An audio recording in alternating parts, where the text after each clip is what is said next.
Strychalski, aka Irene Draws, and I am super excited to announce the launch of my new art book, INCURVATE.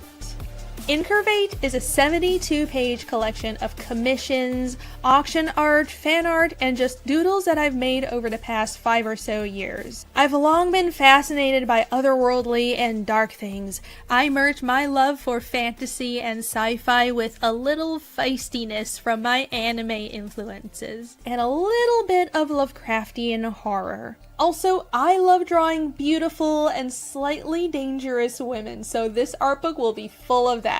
Back the campaign now to get the standard comic-sized softcover edition, or the A4-sized hardcover edition with this color-shifted cover art. You can also add on several stickers of art from the books and a spicy double-sided mini print. Not to mention, there are also bundle exclusive items that you can only get on the crowdfunding campaign that come with the Tittleth bundle. It's a really good deal, you should definitely get it. You can also add on my 2019 Regrowth art book if you missed out on that crowdfunding campaign. All the art inside the book is basically complete, so the turnaround time will be very fast. I aim to have this art book ready for Heroes Con in June 2026, so you are guaranteed to get your books. Thank you in advance for your support. I can't wait to put INCURVATE into your hands, and I hope you enjoy this collection of my curvilicious, sometimes spicy, sometimes sweet, fanciful creations.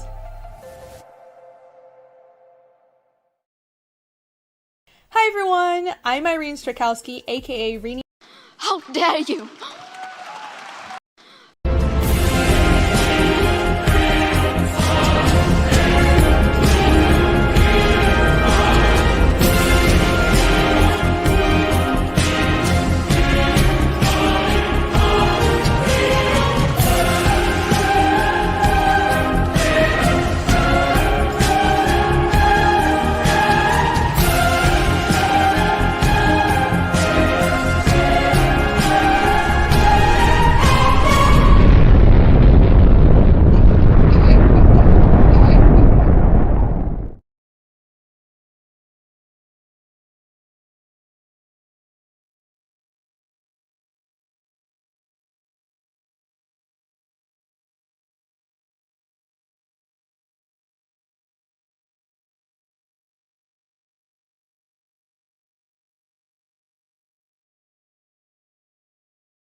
Hello.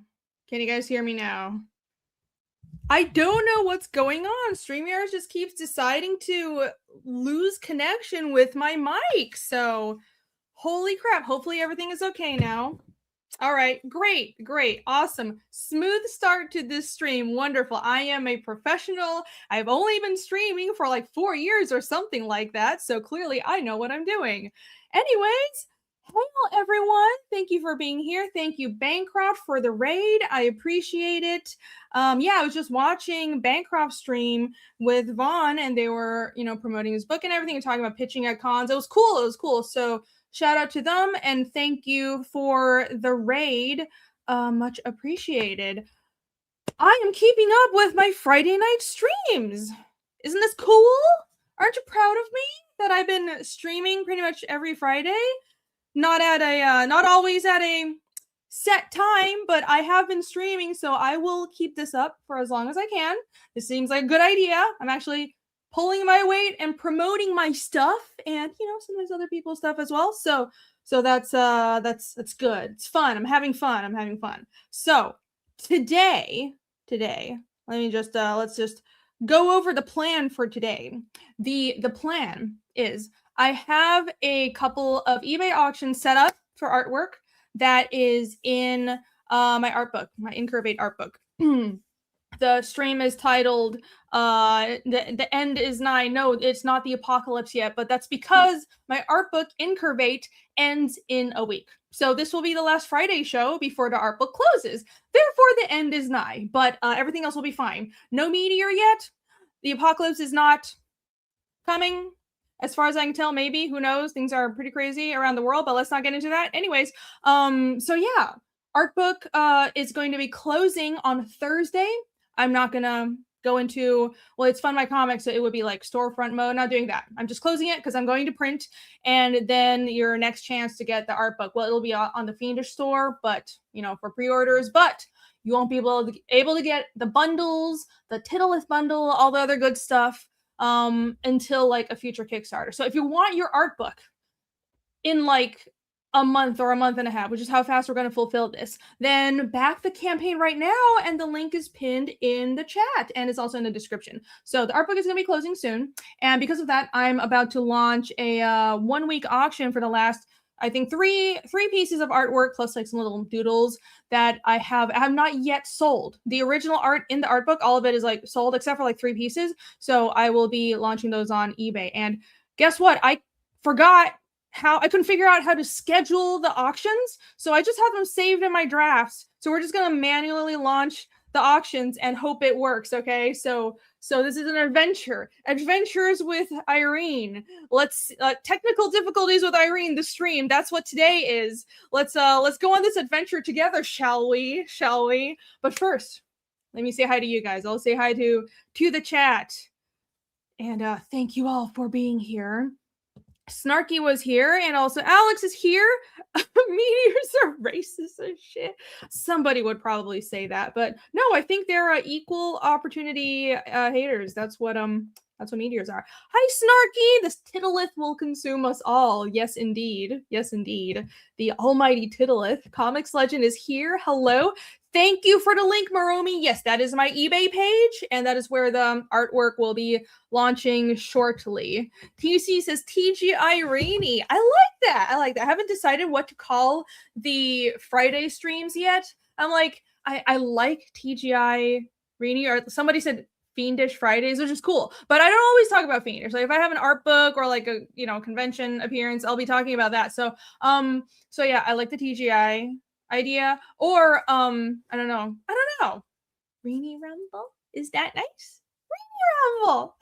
We'll see. I should put up a poll in chat to see what you guys say. But I will I'll take some suggestions.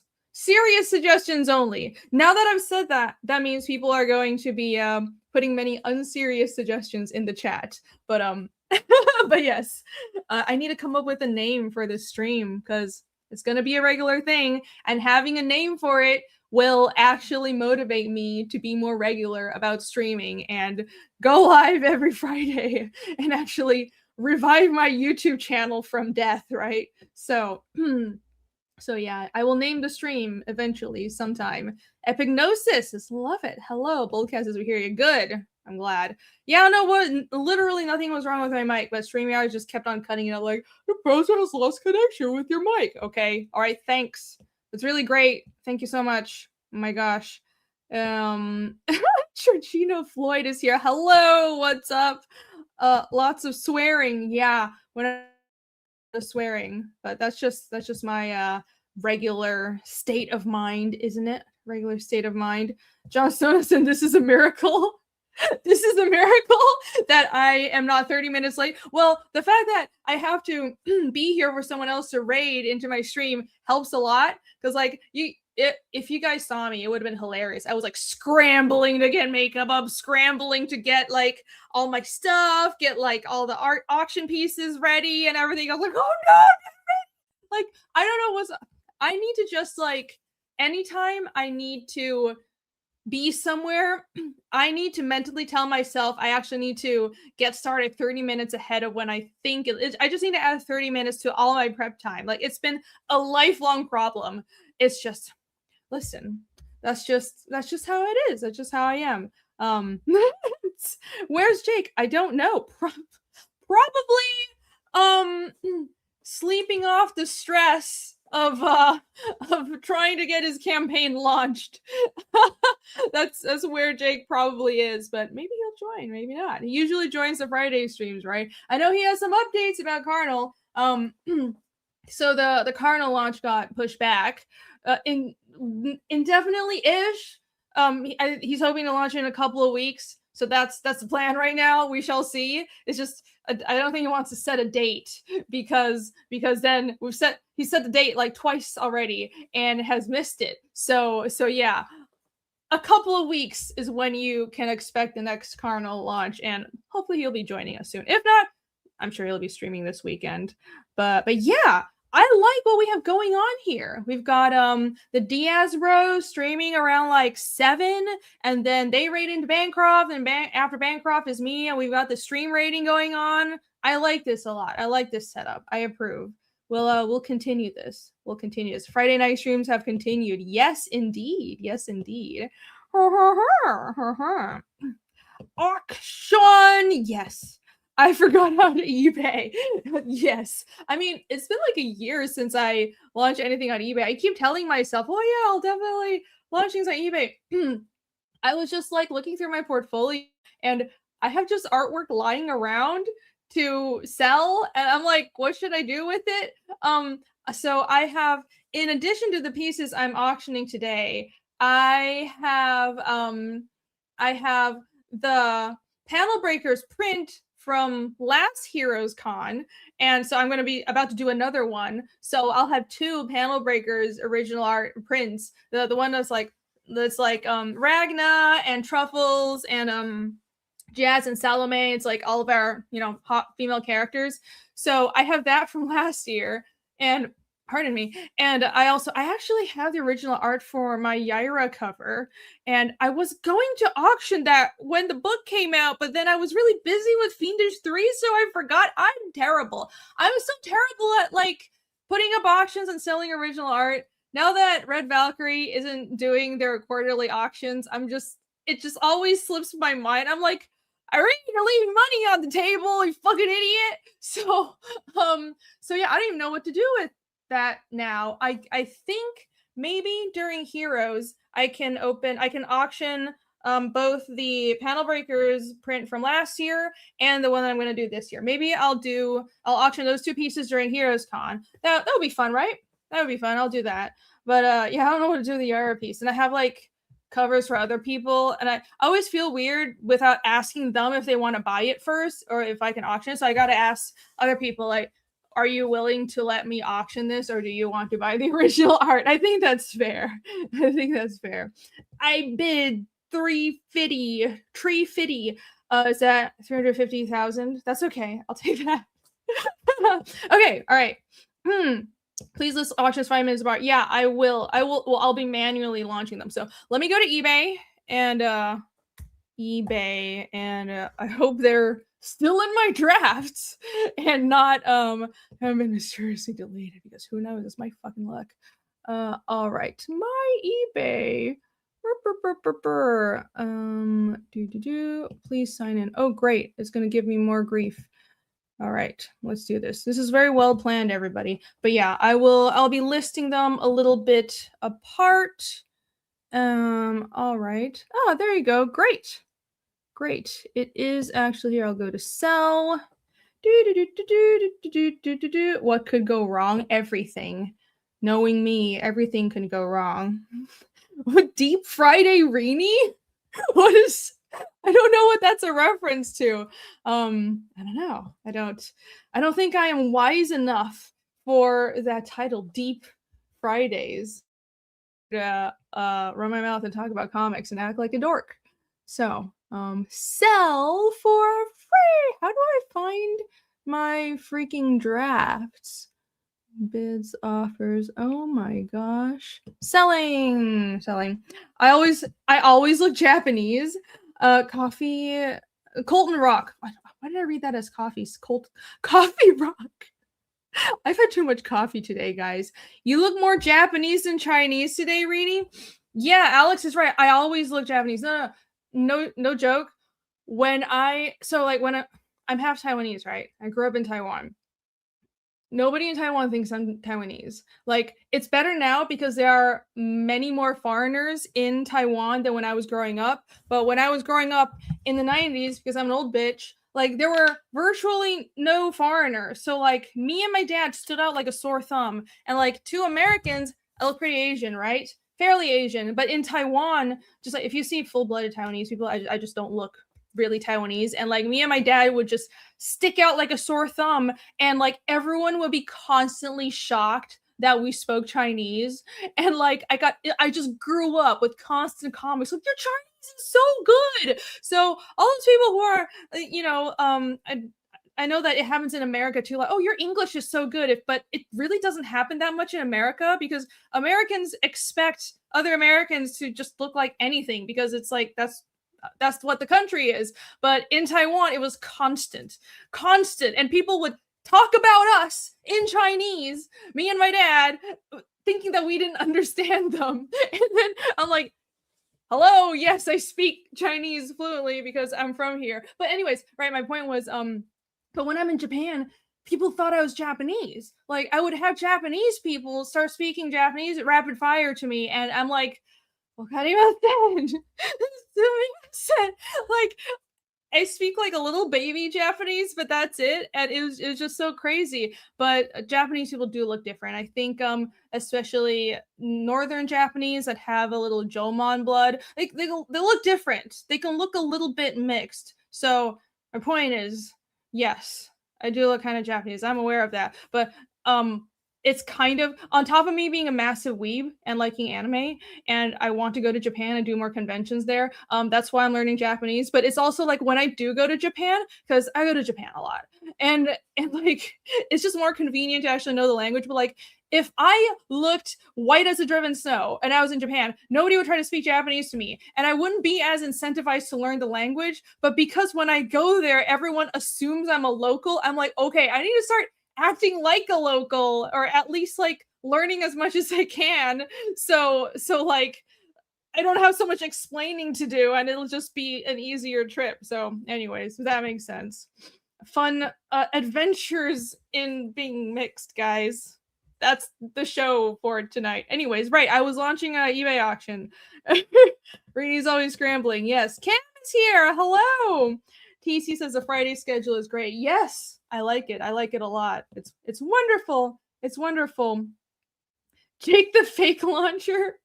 Well, it's not his fault. And it's not both I can tell you guys, both Jake and Critical Blast have done their absolute best, but it's just a matter of like Kickstarter is very, very strict about you have to completely and utterly fulfill everything from a previous campaign. Even like they have all these rules about, okay, if backers didn't fill out the survey, so you don't have their addresses, well, you need to go through a process before we'll let you launch a second campaign, even if it's not on you, you just don't have the full address from a backer. So, but which is good. I think that's why they're a reputable platform, and so they're just really strict about that. So it's fine. And that's something that I learned too. That's why INCURVATE is launched on I launched that on Fund My Comic, just because like I have Fiendish 3 open on Kickstarter, and they were like, well, no, you can't launch another campaign while Fiendish 3 is open. So I was like, that's fair. That's cool. But I will be launching a Kickstarter for INCURVATE later in the year after Fiendish 3 is fulfilled. And so yeah, but it'll be the same exact campaign. So anybody who's backing now, you don't have to worry about missing out on anything. It'll just be literally the same exact things that I'll list on the Kickstarter. Okay, drafts. No, go back. That was sell an item. Yes, they didn't delete everything. All right. What should I start with? If you don't want to auction art off, just mail it to me for safekeeping. I mean, I can. So I never set the whole, when you're listing something on eBay, you can set it for like somebody just buys it. And I'm like, I'm always tempted to set it for like, if someone wants to just give me $500 to buy this piece, and I'll just let them have it. But at the same time, like I like the the hype of having an auction up for a week, right? It's fun. So I don't want to take that away from everyone. I like having the auctions to talk about. So anyways, yeah, that's why I don't have those. So I will be setting these to be bid. What? I tried to launch it and now it just signed me out. Oh my gosh. It really is technical difficulties Friday. Okay. So, let me show you guys the 3 pieces that I'm going to be auctioning today, and we'll see which ones I should start with. So, let's see. I have this one. That's one piece. And then I have this other one. So, hold on. Let's see. The lighting is not really fantastic here, but I'll do my best. Let me adjust this light so you can see it better. Here you go. So both of these, if you remember, are from a while ago, and they are they're ink only drawings. I didn't pencil them. I saw this like trend or whatever going around Twitter of people just doing ink only drawings with just a pen, and basically just showing people what they could do without any pencils and just the ink drawing. So both of these are ink only pieces. This one I did touch. I did touch it up with some whiteout because I was like, I kind of didn't like how her jawline looked, and I wanted to add these white specks. So there is like, this is just ink and whiteout, but this one is completely inks only. So and I like my shaman girls and my fantasy elf girls. So there are these two, and they're like, how big are they? I cropped them from comic paper, so they're like 7 by 8 or so. They're slightly different dimensions. I think this one's like 8.5 by 7. But yeah, so they're smaller. They're cropped from comic book paper. So I have these two pieces, and also oh, this lighting is way better. I should have done this from the start. Holy crap. Why did I do that from the beginning? TC says, Rini is my favorite mangaka. Well, thank you. I'm very flattered. Oh, thank you so much. Everything can go wrong. It's just another Tuesday to reading. Well, yes. That's just life, though, isn't it? That's just life. Gaijin. Oh, wait, that's Japanese. Yes, that is Japanese. I am a gaijin. Snark says she towers over all of them. Yeah, I am very tall. Not like very tall, but fairly tall for Taiwanese. Because Taiwanese people are like, aside from the Aborigines, obviously, ethnically Southern Chinese, which are like short people. And so my family, I'm like the same height as all the men, except for my dad. Well, I'm actually about the same height as my dad now because he shrank so much. But he was like 5'11", but he doesn't stand straight anymore. So yeah, I'm very tall in my family. It's very funny. I'm quite the giant. I'm quite the giant. I just tower over everyone. Fee, fi, fo, fum, grr. Rene's English is so good Fridays. Yeah, that's what I'll call it. That's what I'll call it. Thank you for the links, Alex. Yes, check out all the other comics that are being posted in chat. These are all friends of the channel. The Lucent Painted Death by Bancroft, who kindly raided into today's stream. So thank you very much, Bancroft, and everyone should check out the Lucent and back it if you haven't yet. If you have not done that, you should do so. Snarky's just posting random ooh and oh my gosh, is this what's gonna happen every time I talk about going to Japan? Oh my god, if you learn enough Japanese, they'll think you're LD? I don't know what that means. Am I stupid? I don't know what that means. This is probably like too internet talky for me. Too internet talky. Right. Rushbrook says, love the Shower Girl piece. Thank you so much. All right. Hey, just opened a package. A heavy package of desk mats from Jake. Oh, cool. He sent those out. Awesome. Yes. Because the Carnal 1 campaign had a bunch of desk mats. And those were, I think he does those through Printful. So it's different than like, it's not something that's shipped and manufactured along with the books. But yeah, that's cool. So everybody's getting their stuff from Carnal 1. Yay! Okay. All right. So, anyways, back to the art pieces. I have these two, and then I have my Devimon piece. This piece that if you have been watching my Twitter, I just posted the colors for this, which I think turned out pretty well. I'm pretty proud of it. So this is a companion piece for an Angelomon. It's a Digimon. If you didn't know, this is called a Devimon. And so I'll have a Devimon and an Angelomon facing each other in the art book, like 2 pages facing each other. And I just finished the colors for that. So those will be going in the art book, and like that means there's only one piece of art that isn't colored, and that's the piece that Yaki is doing, and he said he'll have that for me by Monday. So everything is getting done, and I'm thinking if I can get that piece, if he's gonna get that to me by Monday, and I can give it to Bancroft to do pre-press, if I can get all that back by Tuesday, I'll probably just go to print like before the campaign closes, because like I'm just gonna massively overprint like 1,000 books or something, just so I can have extra books to sell forever and just to have enough for the Kickstarter. So like, I mean, if the Kickstarter does do massively well and 1,000 books aren't enough, that's a good problem to have. So I'm thinking I'm just gonna go to print because I want to make sure everything is delivered in time for Heroes Con, which is a little over a month away. So that's what I'm going to be doing next week. I'm going to be sorting through the art book, pre-press and printing it, and all will be well. But yeah, so I have this piece. I think I will start with the shaman pieces and work my way up to the Devimon. So, all right, enough yapping.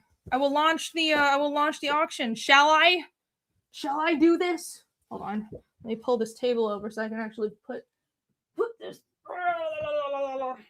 artwork down for a bit. There we go. My setup is very janky right now. Okay. All right. Those are some rather buxom skulls. Yes. Very buxom skulls. It's a skull with just boobs. That's what it is. All right. eBay. Let me check everything. 7-day campaign for the auction. That's right. 7 days. Yay. Okay. I think I'll start. Oh no, that one is the Devimon, so I'll start it with the Shaman Girl. Jake also has a Roy Proper website now, says Alex. He posted a link to the Carnal website. Yes, indeed. Thank you for that. So everyone go take a look at that. Yay! All right, resume draft. Oh my gosh. 500 yen bid? 500 yen is nothing. Oh, how could you? How could you? I am so sad. I'm so sad. Okay. Let's hit list it. List it for free. It should be. Your listing is now live. Yay! I did it. All right. There you go. Snarky for 350. So this is the first piece that I'm launching. This will be on eBay, and I'm going to pull up the screen share in just a minute. All right. And the other drafts, I'll launch those in a bit. So stagger those out so they're not like right on top of each other, because that would be really annoying and nobody likes that. All right. Oh, if I share this, people are going to see the bidder, right? Because I'm signed in. So I will open in a private window. Look, I'm a professional. I don't dox my customers. That's smart, isn't it? Let's not dox anybody. That would be bad. Okay. Whee! I bet 500 yen 350, says Snark. Oh my gosh, you guys crack me up. It's like 3. It's only the starting bid. The starting bid is 50. It's a smaller piece. I think that's fair. It's all right. It's all right. Yeah. Okay. Here you go. Screen share. Go. Yay! It is live. Yay! And I'll post a link in the chat as well. Control C. and paste. There. Bid on my artwork. Please and thank you. These are the last pieces of original art from INCURVATE. So, I can go over the photos. I mean, you've seen the art in on camera, but also here are some nice photos of it, and that's a proper scan. So, I think like the photos. I like how the photos show that it's an actual hand-drawn piece. So I like having those on the listing and when I post artwork. But like here's a proper scan so you can actually see the art. And also, so this one is going to, if it gets to 100, that's what I said in the description. So if it gets to 100, I will be giving away this little eyepiece with it for free. So it will be these two. If it gets to 100, it'll be these two. But right now, it's just this piece. And then if it gets 100, I'll give away this with the main piece for free. And this is also in the art book. It's like one of those little sticker doodles I did to fill out the art book. I did a lot of these, a couple of eyes and little swords and lips and stuff like that. Just, you know, I like drawing disembodied body parts. What can I say? It's fun. So I'll have this thrown in if we get to 100 on this auction. So, John Snowden says, I'm bidding moonbucks. Well, I appreciate it no matter what currency you're bidding in. I very much appreciate it. Though American dollars is probably a little more useful to me, but I appreciate you no matter what. Any support is great. I will not be I will not be a bitch about any of that. You bid now. Yes. Can I pay in making you laugh? Laughter is the best currency. Sure, that's okay. I'm okay with that. I'm okay with that. All right. In the meantime, let's see. What else should I do? I have the new pieces of art for the Angel Woman and the Devimon. Snarky says, no, someone says 100 is a lock, 100 achieved. Is it? I thought eBay automatically updated it, but hold on. I guess I have to refresh. Oh, I guess I thought oh, okay. Thank you guys so much. Oh, okay, cool. So you're getting these two already. Thank you. And you know what? If it gets higher, I have other little pieces that I'm gonna throw in. Oh, okay. I guess I'll just pull those up. So hold on. Let me full screen. Right. I'm all over the place. I have other pieces that were like side doodles, and I didn't really know what to do with them. So I have this little board, and I don't really know what to do with this board. These are also all drawings that are in the art book, but just like the little eyepieces, I just drew these on. This is a comic backing board, and I just wanted to do some doodles. So, and I cut these out and I colored some of them, and I just put them in like blank spaces in the art book. So, a lot of these little stickers in the art book, and I don't really know what to do with this piece. And I also have these. Oh wait, this is the other eye. This eye will be going with the other the elf girl piece. But I have this little sword, all these little drawings. I had another sword. Where did it go? Did I drop it? Oh my gosh, I'm all over the place. Anyways, I had a couple of little swords, so maybe I'll add on these if the auction goes higher. Let me check. Where's that sword piece? Everything's just dropping everywhere.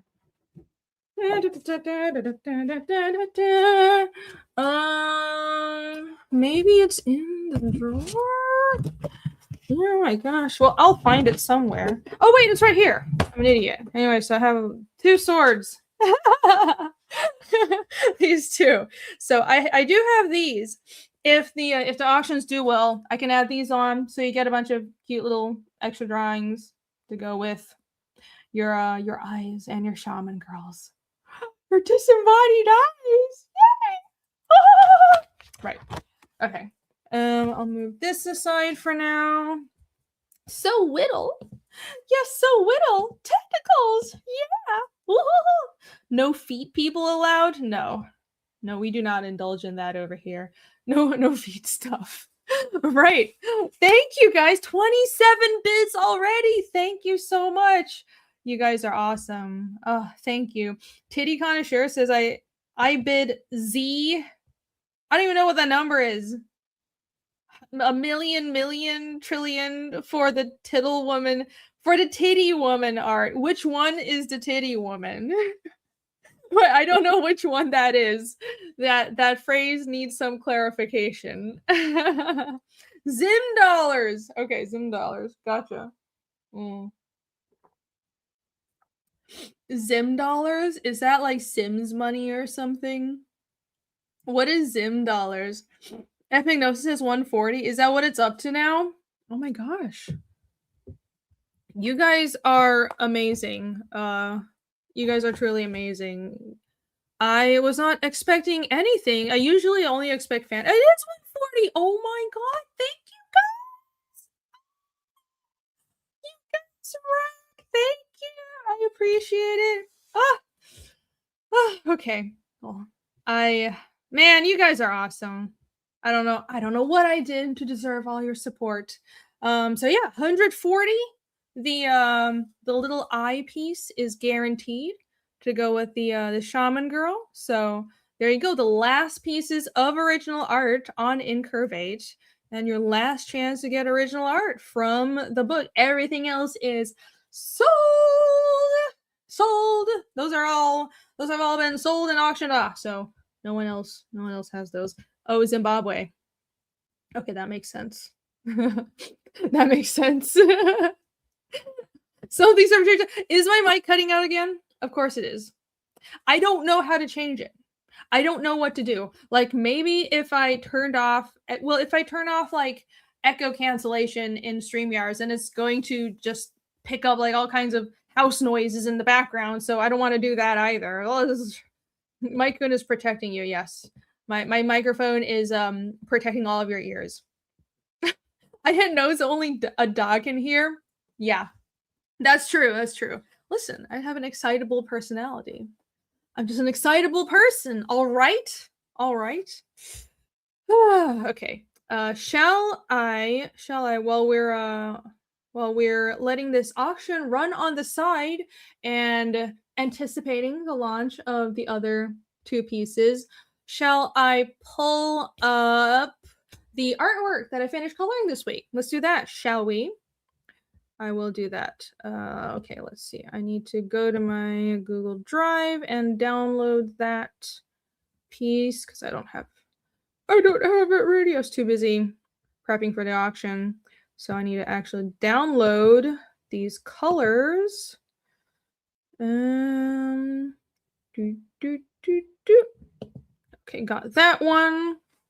And that one, yeah, I have never colored this much stuff in such a short amount of time. I've said it many times before, and I don't know why nobody believes me, but I'm really not a particularly I don't see myself as a very good colorist or just like really good at coloring in general. I'm not a colorist, right? I can color, but I don't think I'm a good colorist. But working on this art book, to be honest, has been a journey. It's been a learning experience, shall I say. And that's been great because now I found so many shortcuts and I have learned a lot over the course of making this art book. And it's just because, so I wanted, most of my pieces are, the originals are, they're just inks, right? And usually I have Nick as my colorist for Fiendish, and I color some of my covers, but usually I only color my Fiendish covers. Like if you go to my website, like my actual portfolio website, you can see that the when I do covers for other people, usually I hire a colorist or I have someone else do it, and I'm usually like an ink artist.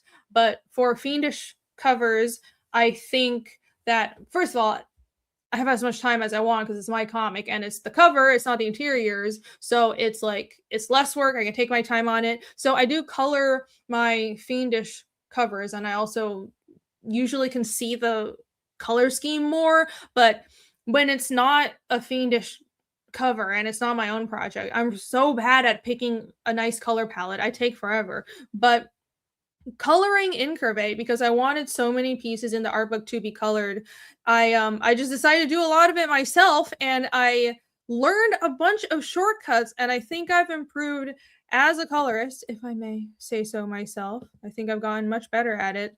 And so yeah, I guess the trial by error, or just learning on the job, sure, whatever, you got to push yourself, that's what I'm saying. That whatever phrase would reflect that. Yeah. But yeah, here you go. This is the Devimon that I showed it on Panel Breakers yesterday, but it's I tweaked it a little bit. I saturated the colors a bit more. I added a bunch of details. I don't know if anybody could tell, but so what's funny is I was posting my Devimon and Angelomon on Instagram, and like I was playing around with the Instagram filters, and this happened a couple of times. And there's this one filter on Instagram that I was like, oh, this actually looks really good. So I went to Photoshop and I figured out how to create the filter effect in Photoshop. It was the halo filter. I made all the like the light parts shine a little bit, have a warm shine. So I did that very subtly on the actual artwork, and I think it looks great. It's very subtle, but it makes the line art, it's not like the line art isn't all black anymore. There's some like shine to it, a little colored tint to it. And so yeah, it looks a little different than what I showed yesterday. And here's the Angelomon. And I did the same thing, added a little bit of glow to the highlights. But yeah, I'll have these two side by side. This is what they will look like in the art book. Ta-da! TC says, I see it! Do you see? Do you see? He sees it. Yes. There's just a little bit of a glow. A little bit of a glow. TC is oogling. Oh, that's the Gooner filter? The Gooner filter. I think the Gooner filter is the entire art book. I don't think there needs to be a filter applied there. It's just dandy. It's just dandy. Oh, yes. I love these two, says Epignosis. Well, thank you. Thank you. Yeah, if you like these two drawings, especially if you like the newly colored versions, then you should get the art book, because then you get to own a slice of this art. You get to own a copy of it, printed luxuriously and professionally, and pre-pressed by Bancroft, so it'll look tip-top shape, and it'll be great. I'm so excited. I haven't done an art book in so long, and a colored art book in like forever. So I've done a bunch of sketchbooks since I've been doing sketchbooks since I was like 17, but they're mostly just like I'll scan my literal sketchbooks and just like throw together a sketchbook to have at conventions. But this is the first time I've done a really themed art book, and I have to say, I think it turned out really well. I think you guys are going to really love it. I'm proud of this project. It was fun to do, and I will definitely be doing more. It'll be a once every few years kind of project, because obviously Fiendish is my main thing. But these art books are compilations of things that I draw on the side, and that will probably always be dark fantasy elves and stuff like that, because that's just what I like drawing when I'm not working on Fiendish, and there's some of that in Fiendish as well. But I like doing these themed art books, so like maybe there will be an INCURVATE too, maybe there will be a different title. And I've said before, I'm considering doing a sci-fi version. So this art book is mainly like fantasy girls and elf girls, and there's some sci-fi stuff, but it's very minor. So maybe the next one I'll do sci-fi stuff, because I used to draw a lot of science fiction, and I would draw these cyborg girls and stuff. This was way back in college, like when I was 19 or something, and I just stopped drawing that because at the time it seemed like nobody was interested. But I was super into Ghost in the Shell. I was and am still quite the Ghost in the Shell fan. So I would draw these cyborg girls all the time, and it was a lot of fun. And it would I think it would be cool to go back to doing that. If you look at my old DeviantArt, like my really old cringy DeviantArt that I had when I was a teenager, you can still see all the old sci-fi drawings that even had these like flying motorcycle designs and stuff. Like, back when I can create freely and had all the hope in the world. And I was like, ooh, I have all these ideas. I hope someone sees them and hires me to do cool stuff. And then I graduated college and people were just like, we don't care about your ideas. We want you to be an art slave and draw in our style and be a machine. And and then I spent 10 years wallowing in sorrow until I broke free and started drawing Fiendish. That's the story of my career. But yeah, learned the hard way that people don't, it's not even that people don't care about your own style and like your ideas. It's just that you have to make them care. Does that make sense? You have to make them care. You have to insist on not being a style chameleon. You have to insist on defining your style and doing your own projects. Otherwise, if you can't be too much of a people pleaser. You can't be too much of a people pleaser. And I think I was in my 20s. And it doesn't work out because no one's going to help you make your career for you. You got to make it for yourself. All right. Anyways. That's why those look so familiar to me so long ago. That's why those look so familiar to me. Jonathan knows me from way back when. We go way back. So, hail, cheers. Thanks for being here. These two pieces aren't that old, but there are some. Okay, here, let me pull up some other pieces in the art book. Let me tell you what's a newer piece of art, but definitely inspired by stuff that I was. So this is the kind of stuff I was drawing in high school and college. Like this is actually one of the characters I would draw all the time. She was this cyborg girl. Usually she had these dots under her eyes, but she had this hair that was like cut in tiers. I thought it was really cool. It was like a cool design, and she had light hair and all these like that kind of all the sci-fi patterns that I use on her. That's how I would draw her in my sketchbooks all the time. And it was like, you know, Pepper from Archer when he did Pepper Project. That's kind of like his Pepper character for me. There wasn't really a story to her. She was just a cyborg girl. Like, and sometimes I would have an inkling of a story about her in my head, but not really. Like I didn't really know what to write at the time. Like I didn't really have enough experience to come up with a good story that was meaningful. But I like drawing her, and I like doing designs for like, oh, this sci-fi world that, you know, I'd love to build one day. And then I just gave up because nobody seemed to care. But hey, it's never too late. Marumi says Chobits, yes. Oh, I love Chobits. I didn't watch the anime, but I'm a manga person. I read the manga. It was good. It was so cute. It was so cute. I love Clamp's work. The first Clamp manga I read, I think it was actually Tsubasa. Oh man. So the opening of Tsubasa. The opening of Tsubasa and the opening of FMA are like burned into my memory. If you've seen the opening of Fiendish is kind of a tell. It's very similar to the opening of FMA in some ways. And but yeah, that opening shot in Tsubasa where I forgot the guy's name in that world. It's Xiaorang from Cardcaptor Sakura, but it's like their world's version of it, and the Sakura girl. Anyways, they're trapped in different sides of this like glass tube, and there's a glass wall separating them, and they're reaching for each other. It's a romance action story-ish. It's like adventure romance. Anyways, but they're like separated by this glass wall, and it's a flash forward, so you don't know what led up to that point, but it looks really epic, and that's the cold open to the story. And now that I've been working on my own story for so long, I have realized what massive balls it takes to do a flash forward, because I considered doing that in Fiendish, and then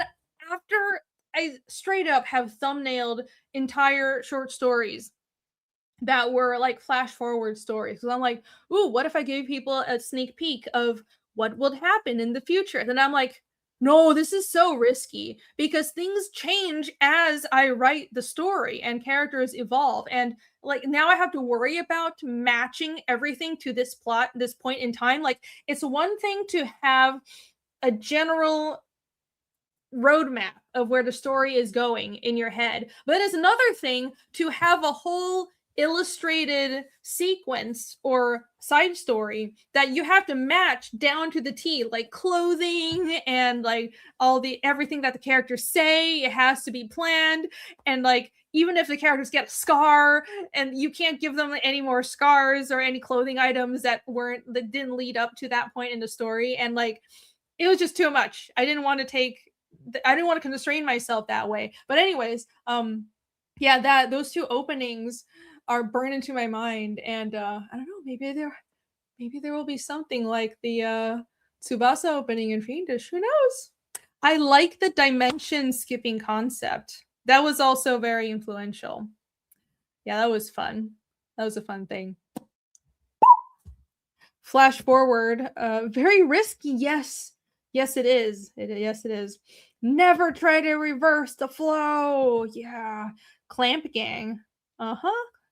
She could have revived for the sci-fi art book, or maybe even a comic. Yeah, no, I mean, I love drawing the character, so maybe I'll just draw more of her and make it a thing. Who knows? But yeah, she's so much fun to draw.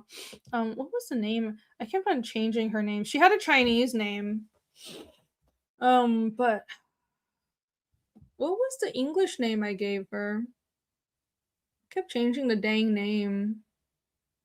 I think the Chinese name was... No, it was a different character. I had an older character that was kind of this, like, gunslinger chick that was trying to save this girl.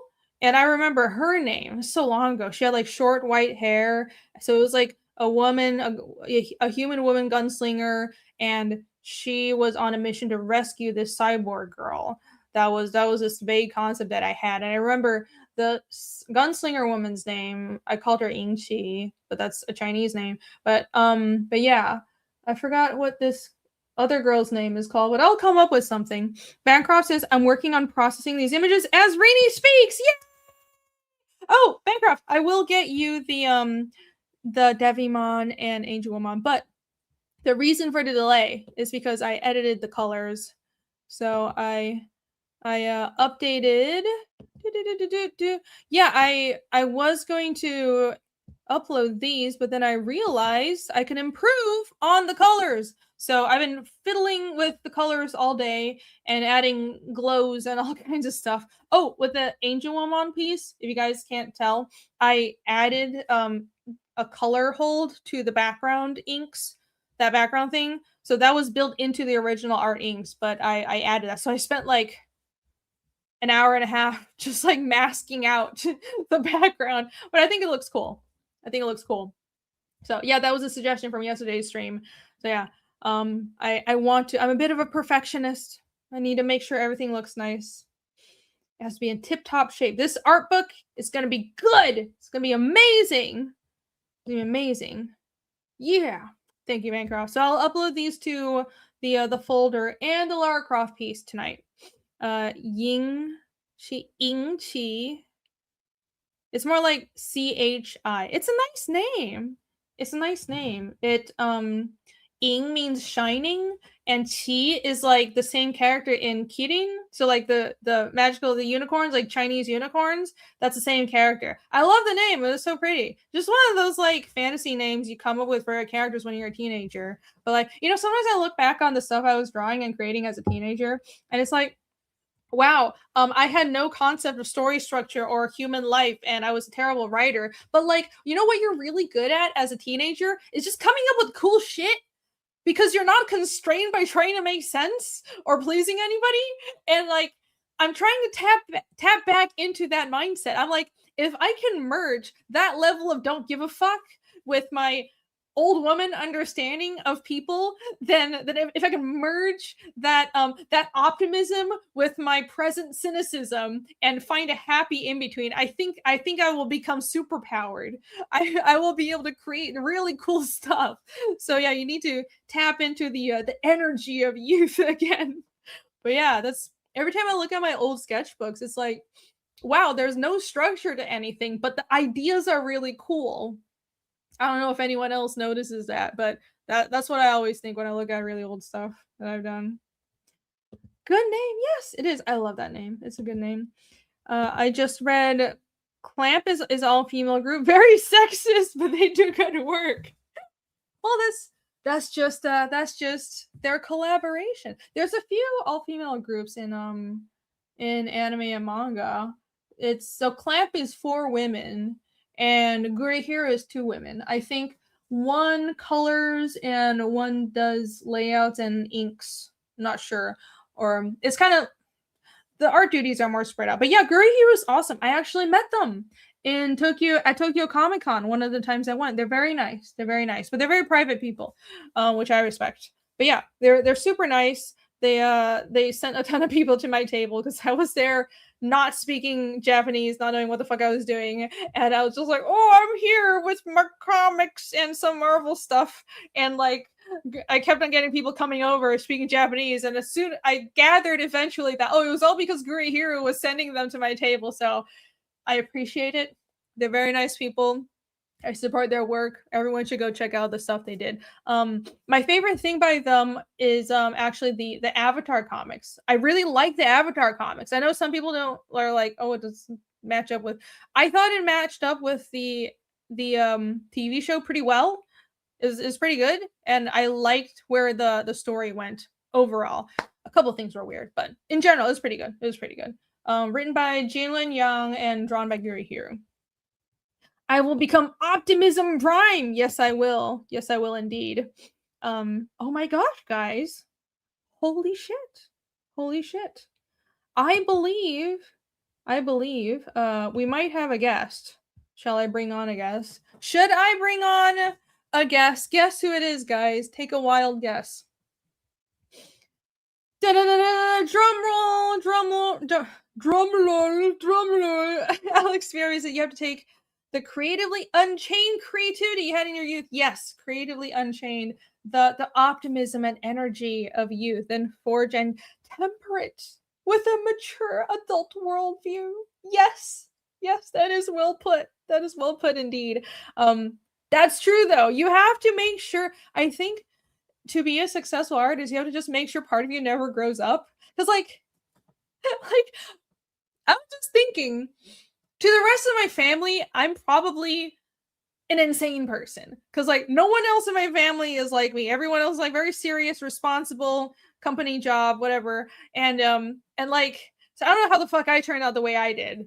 I literally no idea. But yeah, to them I'm probably like kind of childish, kind of wild. Like, how does she function without going to a salary job? Like, what the fuck is she doing? Well, at least she's paying the bills. Like, so, but you have to hold on to a little bit of immaturity in a good way, as long as it's not like self-destructive, to be an artist, I think. So I've made peace with that. My family has no idea how I make a living. Yeah. Every time I talk to my mom, like, of course, being a Chinese mother, the one subject of conversation she will bring up every time I talk to her is like money. Well, how is your money doing? Money. Are you saving enough money? And it's like, I'm doing fine. I'm okay. Stop asking me about money. Life is more than money. Oh my god. Very stereotypical, but yeah. I rebelled against a family of doctors and accountants. No, not doctors. I don't have any doctors in my family. My Taiwanese family is, well, my American family, there's some people working in healthcare. But yeah, my Taiwanese family, everyone works in tech. Because I'm from the Silicon Valley area of Taiwan, where all the tech companies are. TSMC headquarters are like the same town as I'm from. It's like up the road. So yeah, the place that will be prime target if we're ever invaded. That's where I'm from. Fun stuff. But everyone works in the science park, like all these science companies, and I don't know what they do. They write like computer manuals and crap.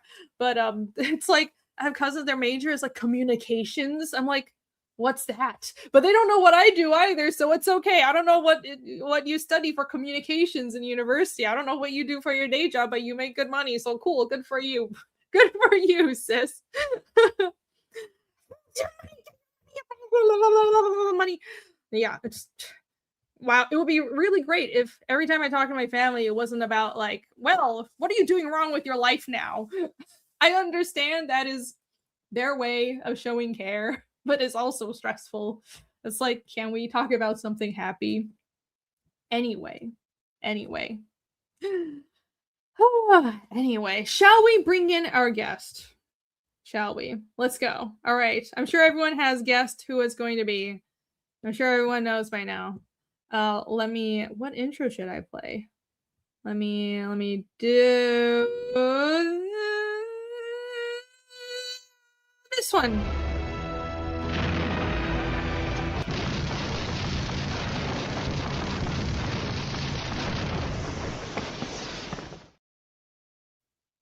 Hello.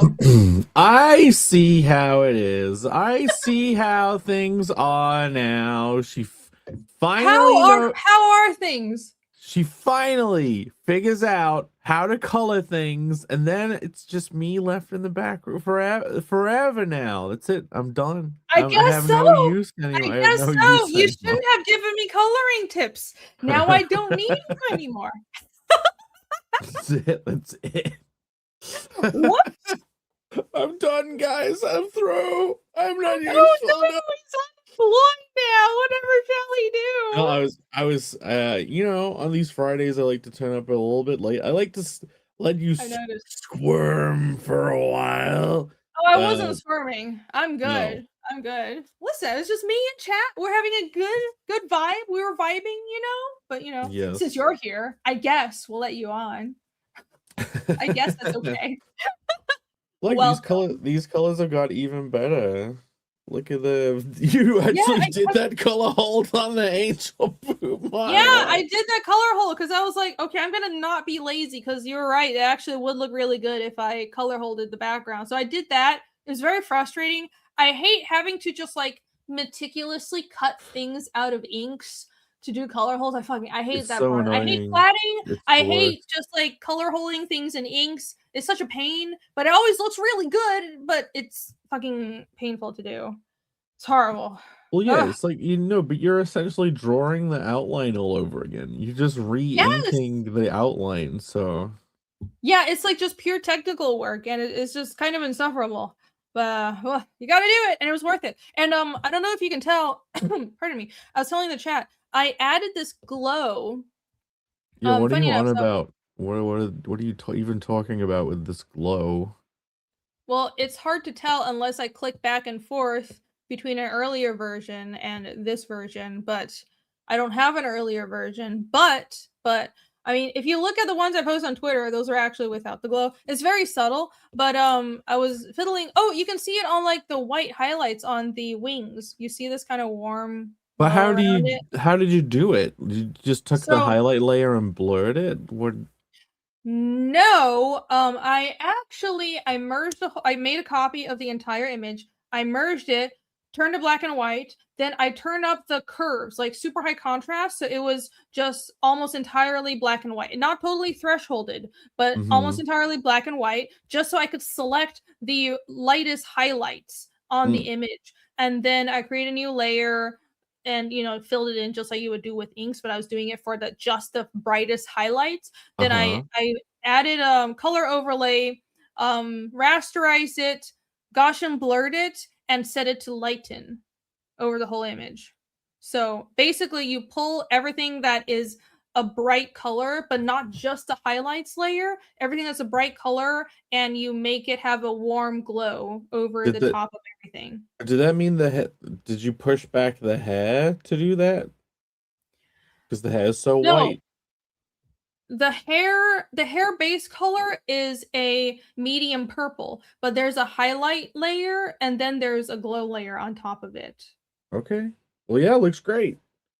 Yay! It's all that matters. I'm just glad the angel one got the thing cut out. Yeah. Hello, chat. You're glad I suffered to go through with your suggestion. Yes. Beautiful. Behold. Yeah, because one of them didn't have the thing behind them, right? And the other one did. Yeah. And they didn't really feel twinned enough. But yeah, I know. they're so good. Being lazy by not doing it. I was What do being you? lazy, so So yeah. I should have I done it. I arrive over an hour late. I mean, I was in Hello. the back for 20 minutes. No, No, you weren't. I You were was. not. No, I was. I didn't say anything. I was like, Oh, she'll see me when she sees me. In fact, well, look, when did I was I just put ignoring you in then. the private? It doesn't even say when the private chat is, but yeah, chat.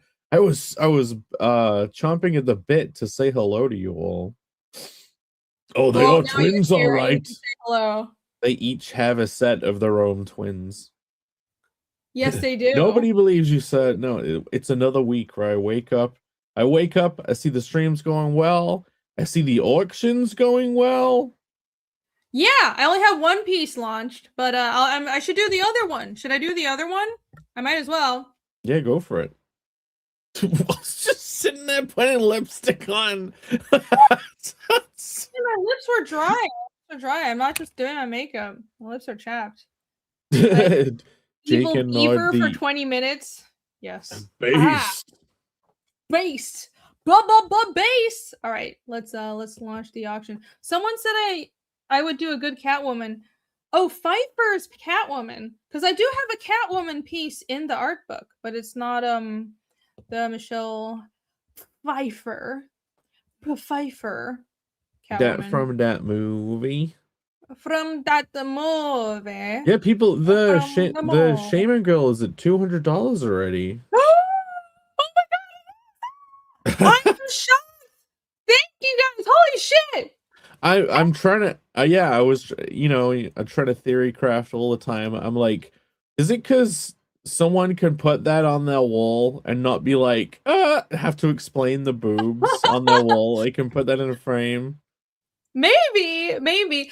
So like, yeah, I'm just surprised because to me, I always assume fan art or bigger pieces would sell for more, but that's just not always the case. Like, I'm still not very good at predicting which art pieces people would really like. It's difficult. It's like trying to predict which characters in your comic people would latch onto the most. It's like sometimes but sometimes you just have surprises, and it's just like I don't know. Human variation is just not something you can always predict. But yeah, I'm just glad you guys like it. Thank you guys so much. Oh my god, thank you.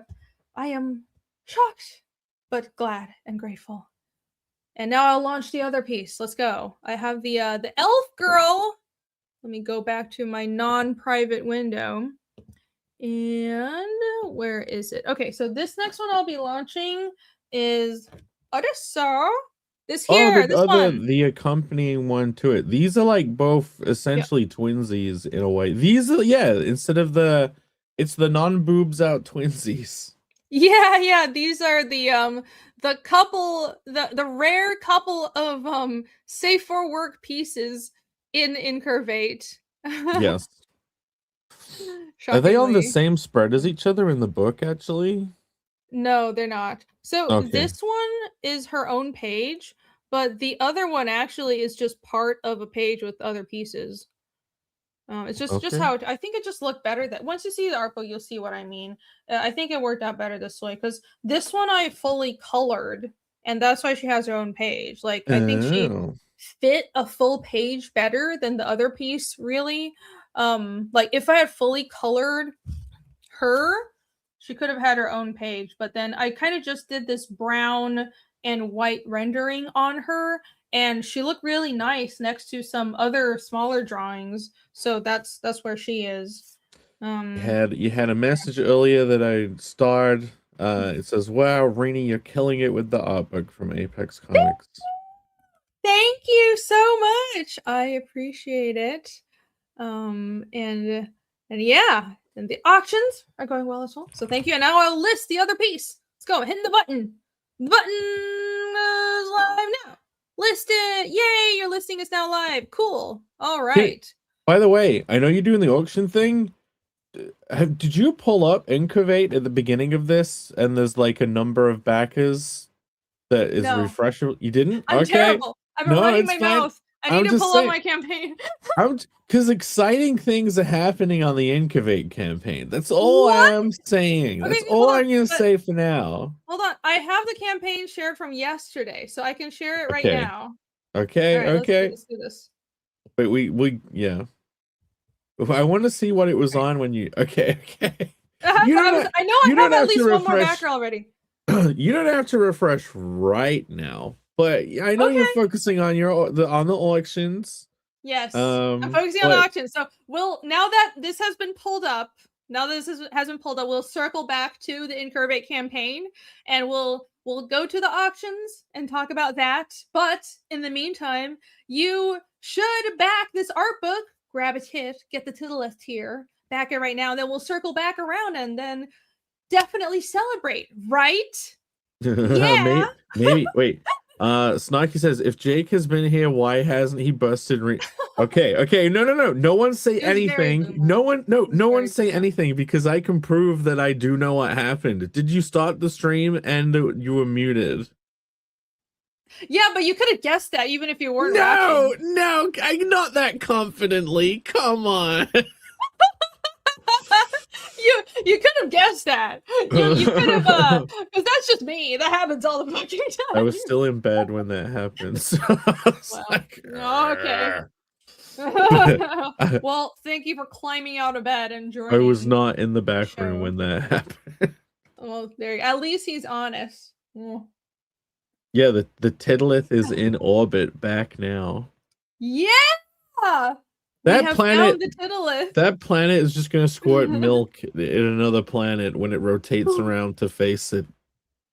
I did not guess it. With like a gigantic volcano and it's erupting and it'll the jokes. That's what I need to do in the world of in the world of Fiendish, like 2,000 years from the current timeline, there'll be like a technological spacefaring society and they'll be like, oh, we spotted a planet with a boob mountain that's erupting.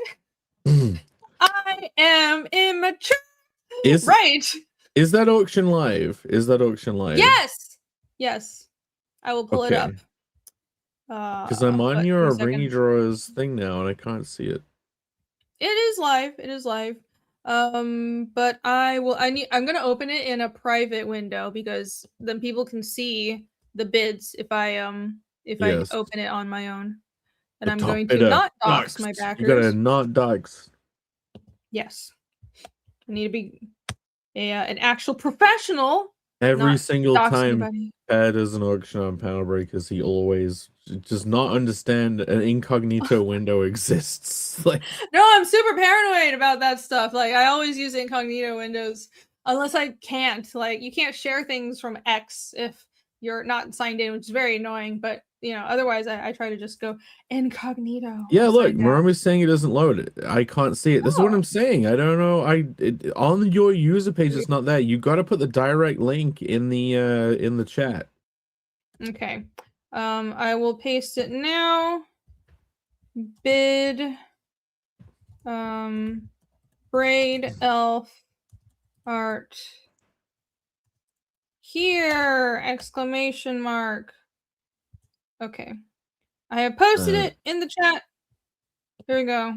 Here it is. Sorry. All right. Okay, that item number. Okay, yeah, it was not showing up on your page, but now there are 2 bids. Great. Glorious. Yeah, thank you so much. Yeah, I don't know why it's not showing up, but I'll go over the pictures so you can see it in all its glorious detail. I took this picture while I was working on it too, so I thought that would be kind of cool to add on.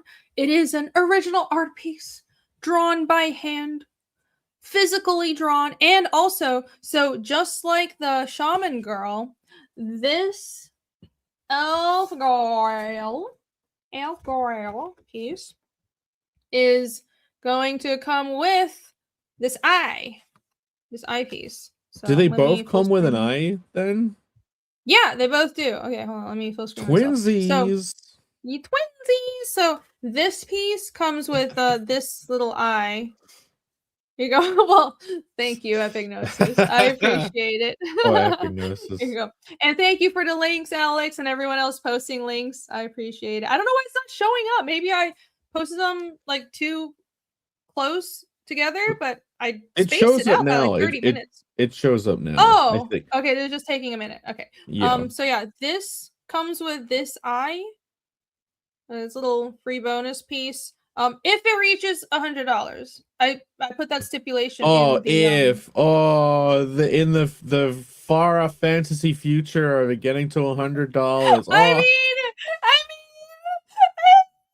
gotta encourage people to, reach goals. But yeah, so there's this piece, and I think I have these two little swords as well, and I'm not sure what goal to set for them yet, but if these auctions do well, I'll add these on one to each of the shaman girls.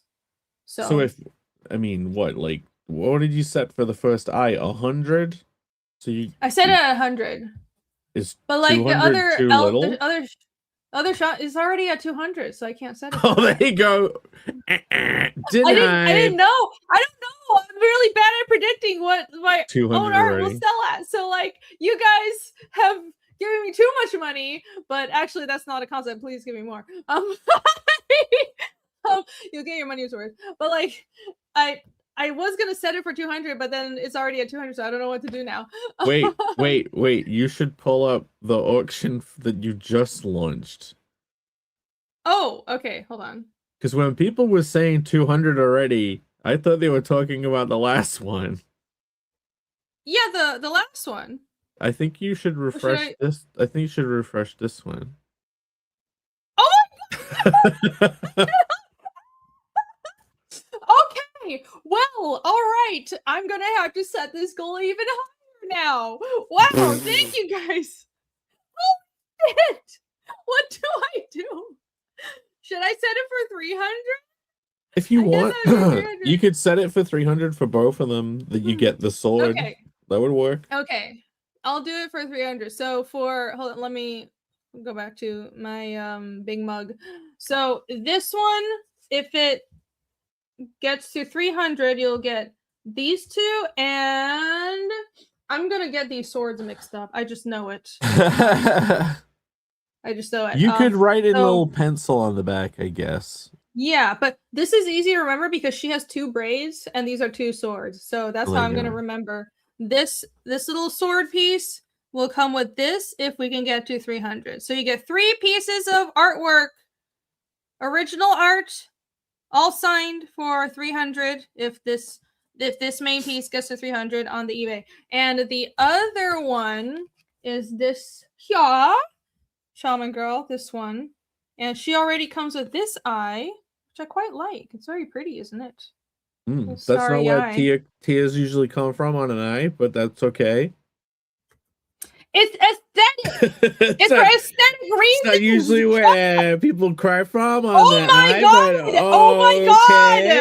Oh my god! It's here to ruin everything. It's aesthetic for aesthetic, artistic reasons. Jesus. So, anyways, this shaman girl is already gonna come with this eye because the artwork reached $100, and if it gets to 300. You get a little sword to go with it too. Little mini sword. Yay! That's the kind of sword that the hedgehogs, the night quills would wield. A little. She's forgot already.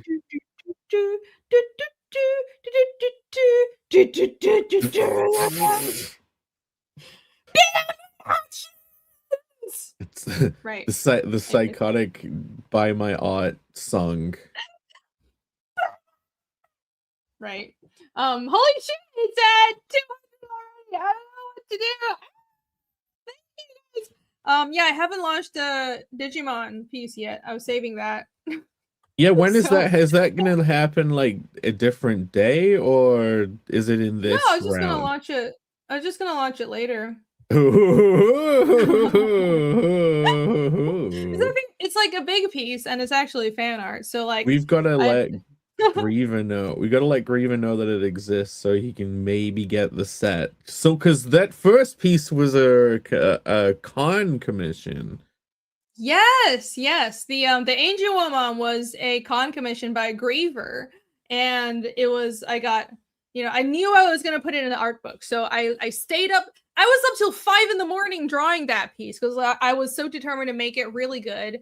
And I got him to scan it after he got home and everything, and to get it in the art book. So yeah. Hey Griever, if you're in the chat, you know you want to own both of them. I do have it here. Maybe I should pull it up and show everybody. The first piece sold already. You mean the Angel Woman? Yeah, so that one was a commission. So it's already gone. There you go. Yeah, but this piece isn't. The Angel Woman is already owned by Griever. Yeah, that's beautiful. That Maybe really you can is convince him to great. give it up, but I don't know how possible that is. Yeah. Yogo, and this I did this just to accompany the angel piece. Angel Woman. Well, the second piece only really exists because Griever got the first one. It's like none of yeah. Damn it! No, you gotta pull it up. Damn it, Jake. Extra stuff is good. Don't make it harder to get it cheaper. I didn't exactly twist her arm on this. You know it's gonna go up by that much towards the end. It makes it a cool I doll. don't know. Okay, so over the winter we were going through a spot where like it I don't know, it's just how things go. Campaigns and auctions weren't doing that well, and I don't really know how. It seems like right now everybody's campaigns are doing really well, so but I never know what to expect, right? If people are able to launch them, they'll do well. You'll be fine. I honestly, you're launching in summer, like your past, everybody has their tax refunds. Honestly, it being pushed back is probably good. It'll be like We'll see. after tax season. People spend more money in the summer. You'll be fine. Plus, like, just to ensure that everyone has Cardinal 1, you're also giving people more time to read the book and like post about it and be like, hey, this book was really good, which you guys should definitely do that if you have your Cardinal number 1s, which you definitely should now or soon because they've been shipped. And if you have the book, you should be like, hey, this book was really awesome, you should get the next one. Yeah, the fun part for me is just seeing what you guys think about it. Like all the rest of the part before wasn't fun. Especially like the last 6 months of waiting. Wait, Epignosis Jake, thank you for the minutes today. Look amazing. I saw it. I saw the tweet. Epig. Did they print that washed out, or was that just your photo? I know it's probably bad to say this live on a stream, but like, oh, good job. Yeah. Do they was look my better? Product fucked up, or was it just your camera? He said no book shit. You'll be getting. I know for a fact that yours has gone out, so don't worry. But yeah, he got all the mats. If you bought the desk mats, right? They're going out. Don't look at them. If they were censored on the campaign, don't look at them until you've read the book. There, everyone got. Yeah, everyone got. I waited to send them out so that it wouldn't be a spoiler. There's a digital edition out there. You have the email in your thing. Go read the book first. Don't look at the desk mats. If you got the Ouroboros cover, don't look at it. Jake's been super insistent on a couple of things not being spoiled for you. He wants you to have the full authentic experience. So, which I get it. I understand. But a true unblemished experience. Thank you, Epignosis, for posting a photo that was censored. Mostly, the sensitive areas was censored. So yeah, thank you. Hello, thank you for the support. Hello, Chris. What's up? Looks like business is going well. I'm glad to see you. Bless you as well. Hey, yeah, I haven't talked to you in a while, but it's good to hear from you, man. Chris's channel is one of the first channels I was ever on YouTube, and yeah, it's good to hear from you. We should talk sometime. We should hang out. Are you gonna make it to Heroes this year? I know it's like not always easy for you, but that would be great. That would be great to meet up. We should stream sometime. Cheers. They do look like the photo, says Epignosis. Welp. Well, great. They look beautiful. Perfect. 100% quality. I'm so happy. Perfect. Exactly how how they were intended to look. Read the book down to voice spoilers. Yes, indeed. The glorious Shibari that got covered by the logo. the logo. I don't know what a shibari is. Yeah, what is? Oh, yeah. No. Okay, so on the desk mats, the Kyo cover, it has where the logo was on Kyo's art, he painted in the seedling queen and the seed shaman like rope dangling from above, but that would have been blocked. That would have been blocked by the logo. So there's on the cover version doesn't actually have that, but the desk mat version does. Oh yeah. Huh. Yeah, I remember that. Cool. So your the desk mat version is actually the full version of the art. Yes, it has the full version of the art. No, I guess I don't. I guess chat will have to educate me. Yeah, that's the rope tying. They're the sexy Japanese rope tying, where the women have that particular style of rope tied around them. Why would I know that? I don't. It's classic. It's a classic visual. I don't read that type of manga. It's not reading. It's photos. It's like a lewd thing. Where would I come across that type of photos? My Twitter feed is not full of hentai porn like yours. It's like a meme. It's like a classic ancient Japanese secret. Is the rope Once tying. Again, that would only show up in your periphery if you indulge in certain types of media. Stay off 4chan, says Maromi. That is a common knowledge thing. I don't know the word for it. But no, I didn't even ask. I didn't even ask for that. Like they put it in, and I didn't even notice that was the rope tying until the chat pointed it out, and I'm like, oh shit, it is. That's what it is.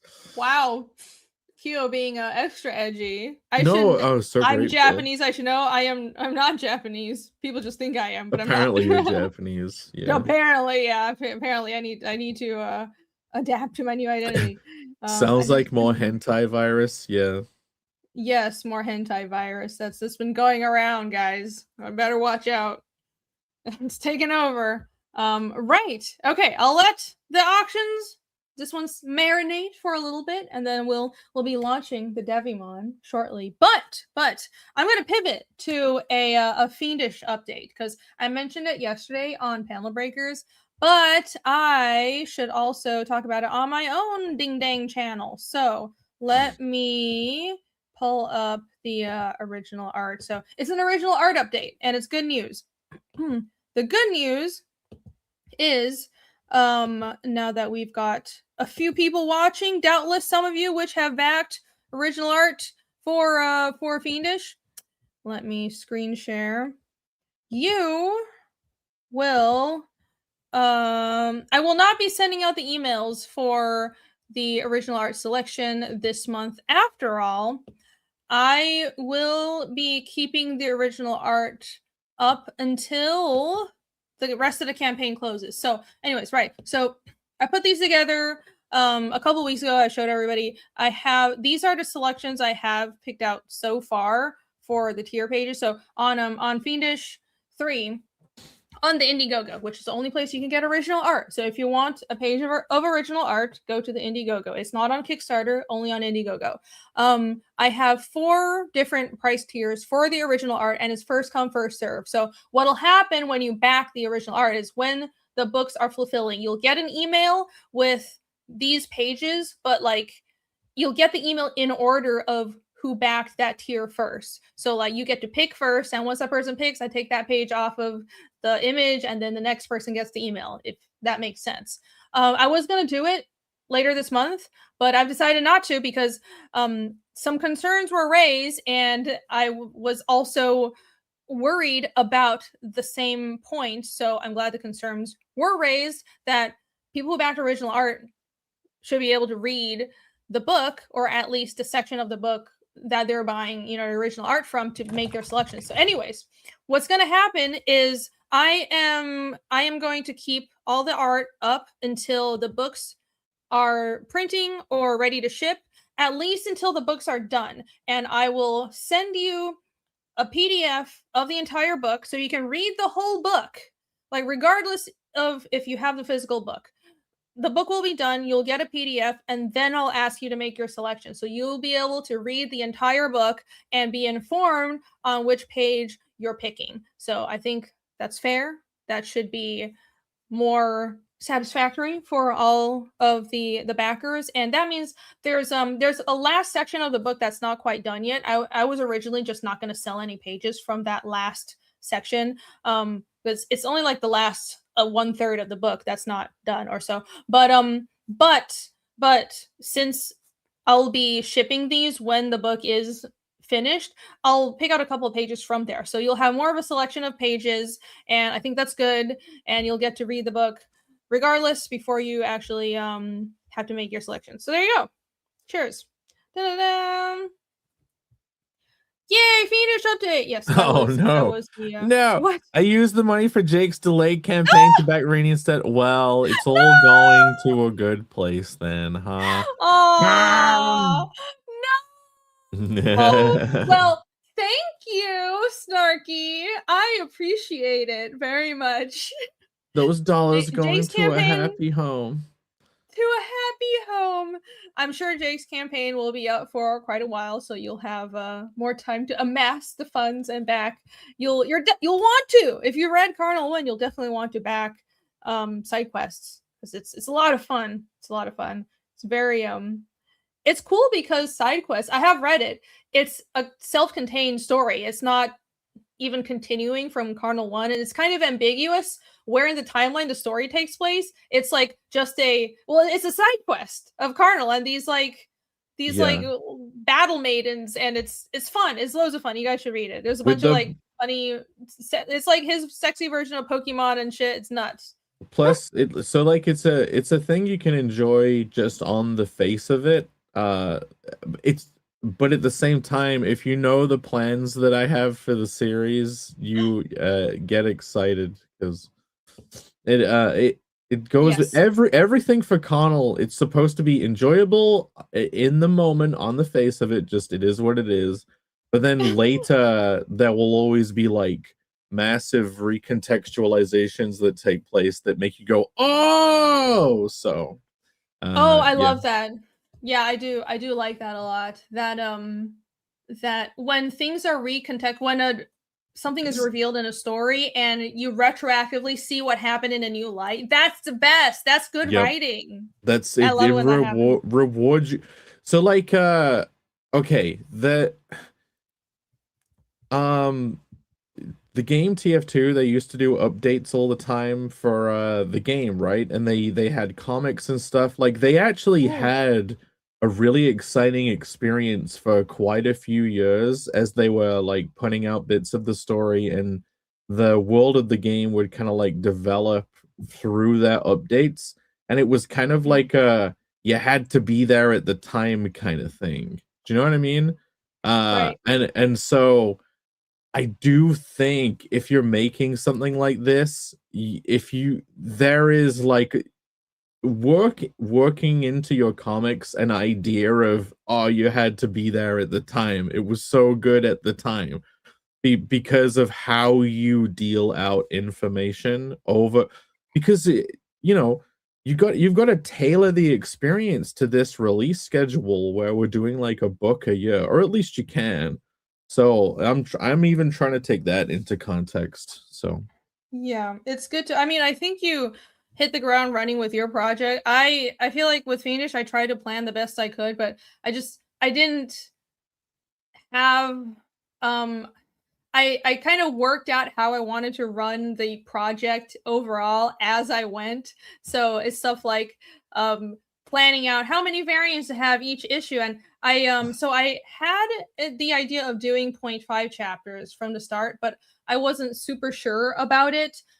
What happened was this that side story that happened in Fiendish 2.5, that was going to be part of a main book, but I realized that it could just be its own self-contained thing. And in manga, you have Gaiden. You have something called Gaiden. It just means outer story.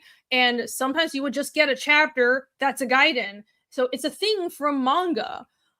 Usually they're included in the tankobons, but sometimes they're even drawn by a different artist. Like My Hero Academia has this Gaiden that's just not even the main hero characters. It's just this side group of characters. And Attack on Titan have their own Gaiden as well. It's very common in manga.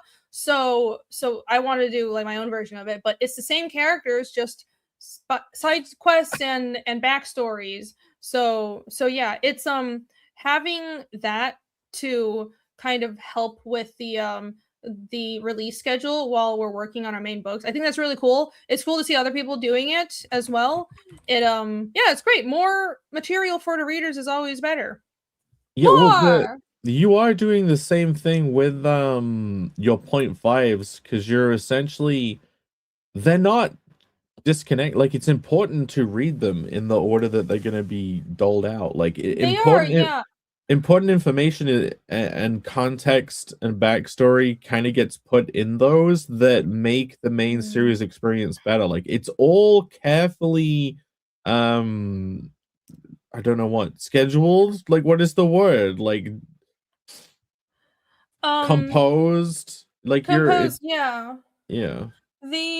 So the 0.5 chapters, the way I put it is they are you get the full experience of all the books if you do read the 0.5 chapters. Like they're not padding at all. If I wanted to do padding, I could have just done a bunch of 0.5 chapters and side stories. I can just come up with shit and pay someone else to draw it. But no, any of the 0.5 chapters I put out, it's because there's relevant information, there's things about the characters that I'm revealing, and the next 0.5 that I'm working on right now that will be after chapter 3. Oh, it's gonna be That good. one, Oh, it's gonna be good. I agonize over. I told Jake all about it. I agonize over. I had like 3 different ideas for it. I wanted it to be about Friggy, so I had like 3 different ideas that were about Friggy. At first, I mean, I'll just say it. At first, it was like a Friggy Octo thing, and then I had 2 different versions of a Friggy Octo thing. But then there was another version. I thought of doing a flashback to the caravan because I've been really annoyed at myself for not spending more time with the caravan in chapter 1. Like if I could go back and rework chapter 1, I would have like spent more time with the caravan. But what's done is done, right? It's fine. But I thought of doing a flashback story with the caravan. I had it all written out. It was kind of like a heist story. But then I just sat on it and realized this doesn't have enough to do with the current storyline. Like the story really starts from chapter 1. Like the inciting incident was, well, technically it was with Casimir's childhood, but then it was the demon attack in chapter 1. So to flash back and tell the side story of a bunch of characters that doesn't have anything to do with the main plot, like that's not, I'm not invested enough. I can't put that out to people. So you give me money for something that's not really that relevant to the main story? If there's a key moment at some point with everyone's favorite, why am I spacing on that? I'm so brain fried. Everyone's favorite dev girl. You sound like you're half awake, which I suppose you would be. Yeah, but Yomi. What are you talking about? No, but Yomi, if there's a key moment with Yomi at some point that could be like informed by flashing back to her time with the troop later, I really feel like at some point that is going to come to you and you'll go, holy shit, I can do this, and it'll make this next main chapter perfect. I really do see you can't that force does it. Happen. You can't just make it happen. I really feel like you'll get a brainwave at some point and you'll go, oh my god. I'll get a brainwave. No, that's true though. That's kind of how story inspiration happens. Like you'll have an idea, you kind of sit on it, and you have to like give up on it, and then just one day 5 months from now you'll be sitting in the shower and then you'll be like, oh my god, I know exactly what to do with this. It's all gonna come together. So I might, because I want to do a story, a flashback to the caravan. I just don't quite have it yet. But if the idea comes to me, then I will write that side story. But right now, the 0.5 that I am working on, it is a Friggy story, and it's good. I'm really excited.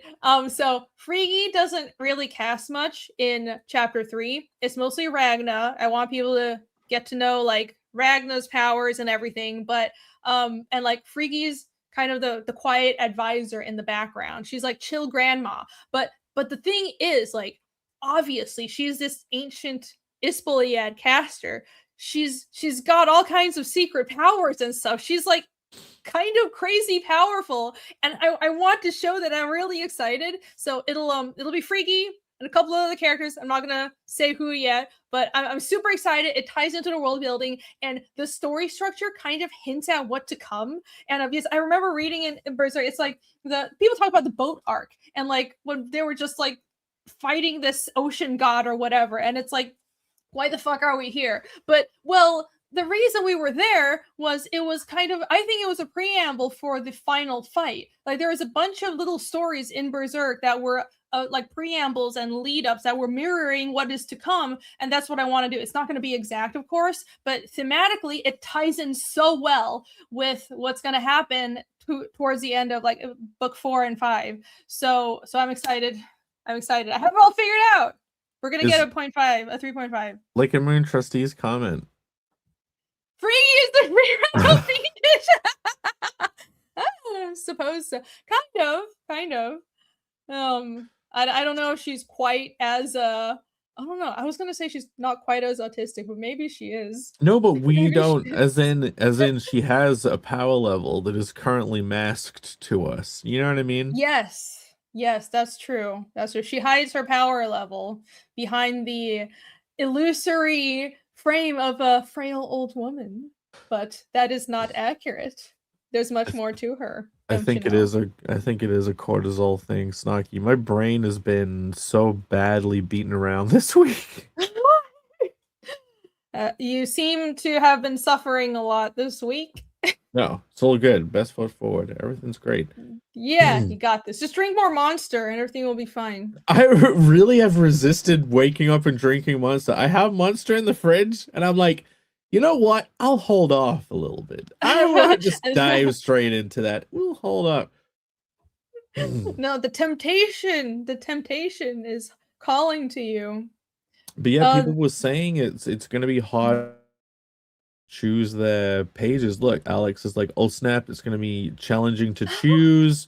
Comics Legend, it's going to be so hard to pick an original art page. The best thing is that people get to read the whole that kind of got resolved. So thanks again to Comics Legend for bringing it up. Yeah, I'm glad that got resolved. That was a good point. So yeah, all good. Also, so I figured out this thing, the original art pages that I do don't have the panel borders, but I'm just gonna get acetate, which is like just clear paper, and I'm gonna draw the panel borders on top of it. Yes. Okay. Good. So, yes. Glorious. So you don't have to put them on the page. Yeah, I don't have to put it on the page. You'll get both. You'll get the best of both worlds. You'll get the original art just the way it was actually used and scanned, and then you get an acetate page of the panel borders. And I think I'm going to frame everything because I'll just buy some frames in bulk on Amazon. I'm paranoid about original art getting damaged and shipping, so it's better to just frame it. So yeah, you guys are gonna get these really nicely like framed and padded. It's gonna be great. All will be well. Yeah, Snarky says Jake probably doesn't even remember my tweet about this. Snarky, I think I posted that photo in my latest Kickstarter update, so that was not forgotten. Oh, he got a second. Very good. He got a second set of trading cards for free, by the way. Those free really? trading cards were like How'd you do that? one per backer. It's just because of the two different platforms. Sometimes the person doesn't get merged fully. So those people looked out. Well, lucky you. You looked out, Snarky. The acetate idea is very. How are you going to draw on the acetate?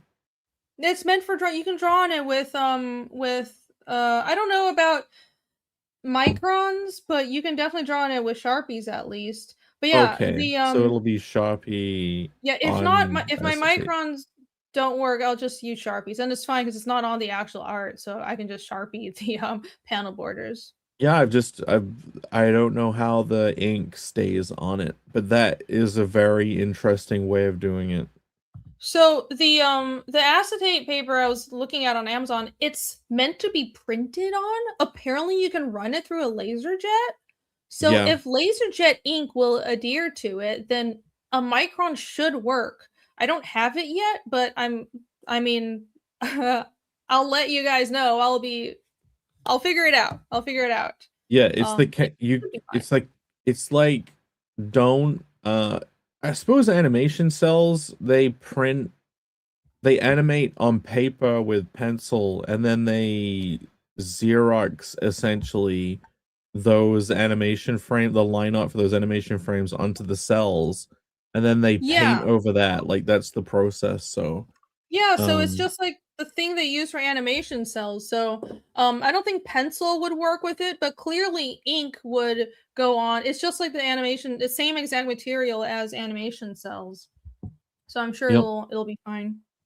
I Uh, remember printing on acetate in school for presentations when you had to put the pictures on a projector. I remember doing all this. wow, back in the day, back in the Hmm. olden days when we were using projectors, because we're both old and that's what we had to do in school. Renee's gonna need Uh, to experiment with the acetate. the Are people making acetate jokes? acetate. I should have known. I should have known. Ah! Oh They totally my said god. ass and taint. I know. I was so excited. I should have known. That's what I get for well, I have a titty art book, so you know, I have no right to protest to such jokes.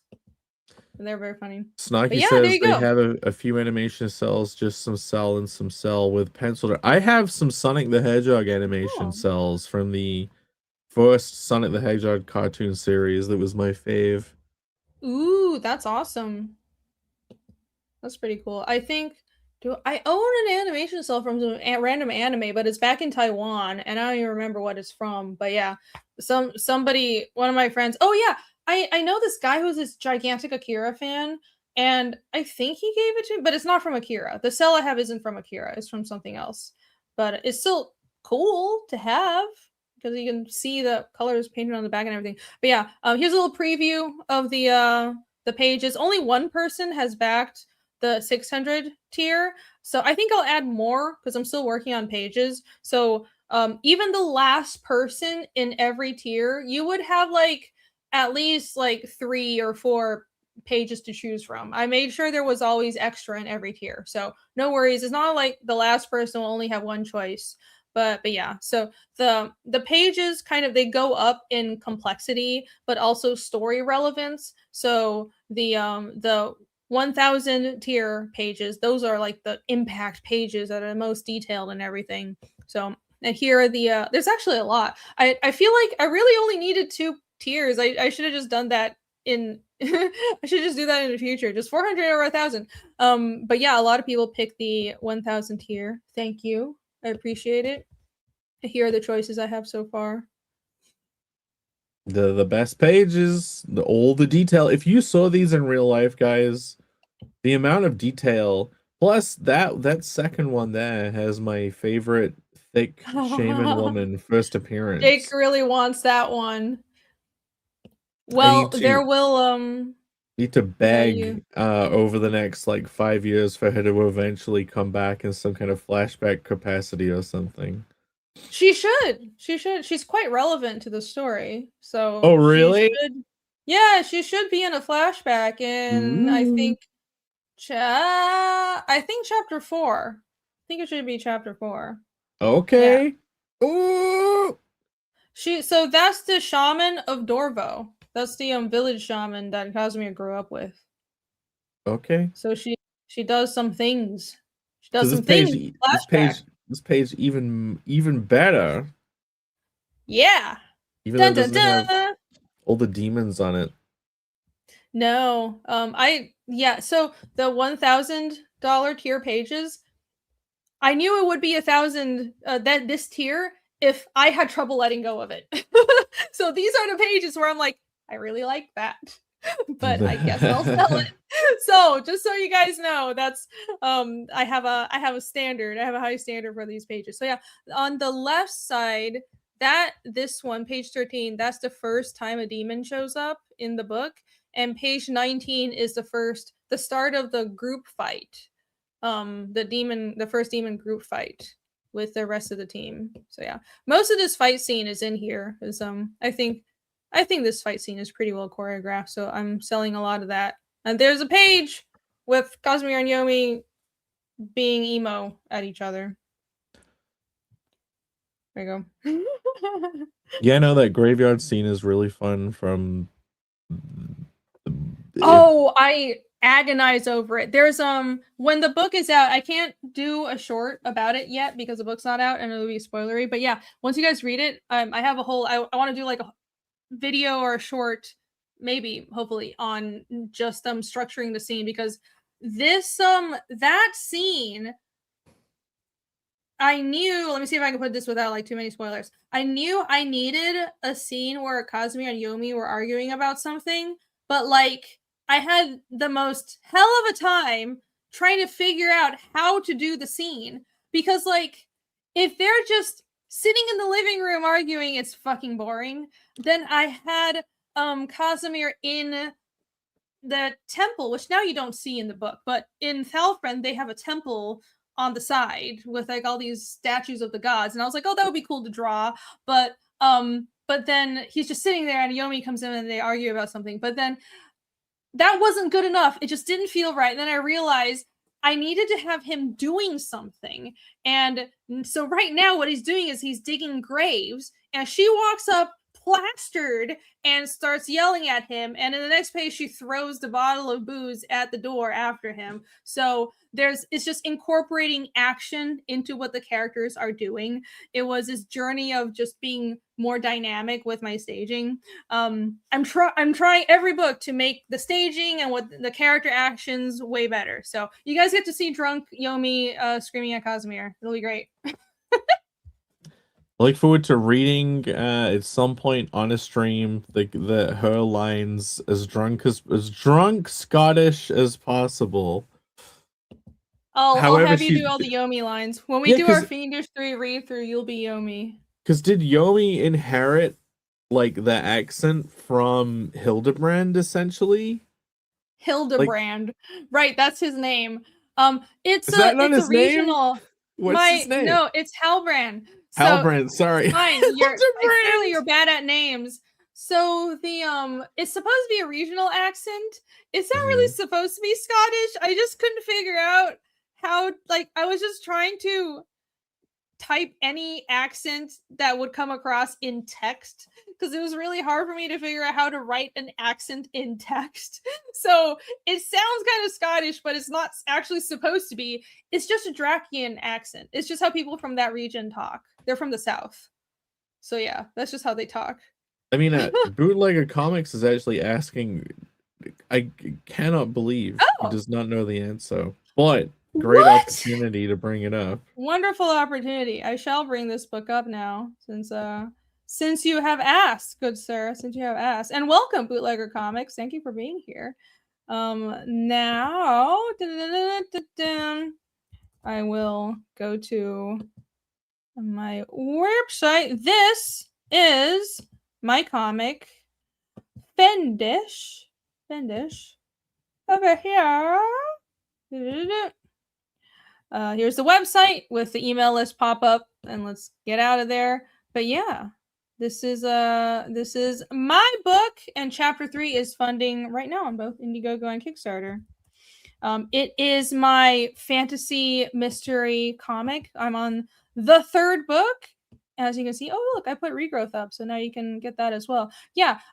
So the story follows Cosmere and a group of other adventure types. This ragtag group of people that he amasses around him. They are searching for the truth behind this demonic infestation. But I'm really into epic fantasy and mystery stories, so I wanted to make my own comic that's the long form version of that. I wanted to be like a fantasy novel but in comics form.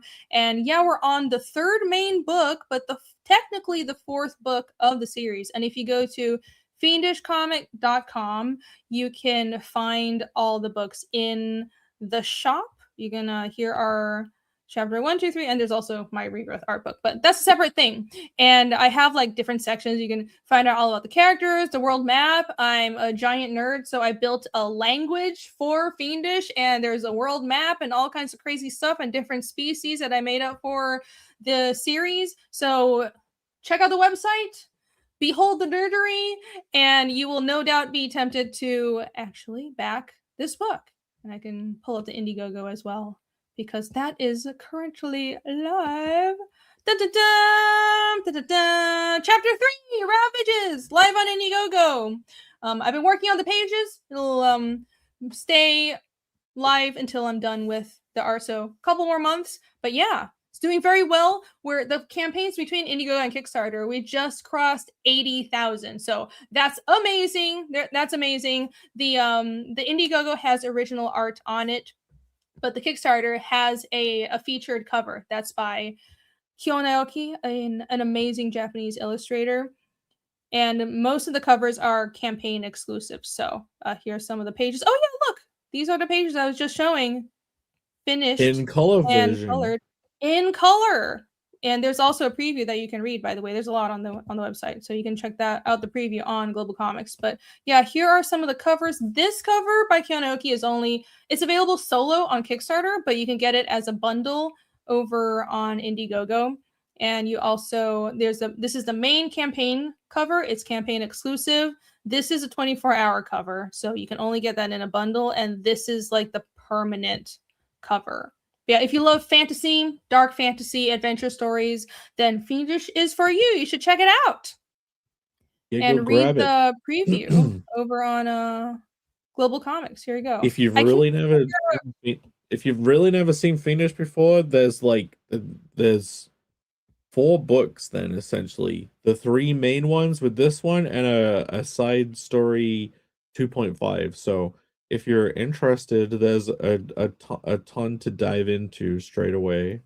There's a lot. It feels good to have a good chunk of the story out for people to read already, because I still, it feels like yesterday. I remember working on Fiendish 1 and just being so frustrated, like, I want people to know how cool the story is, but like I don't have hardly anything out yet. But like, oh my gosh, now I'm at the point where I really feel like the hard work is paying off. I can show people the story. I can talk more about the characters, and that's just going to be even more heightened by the end of arc 1, which I told you guys, like, that's the first chunk of the story where the mystery is really kicked off and we meet. So I'm kind of like holding off on revealing who the real big bad is. You see the demons, you see some minor antagonists, and the villains in chapter 3, you have a couple of new villains coming in, but they're like minor villains, but they hint at who the actual antagonist is going to be. So it's like a slow burn. It's a bit of a slow burn, and it's been hell to write a story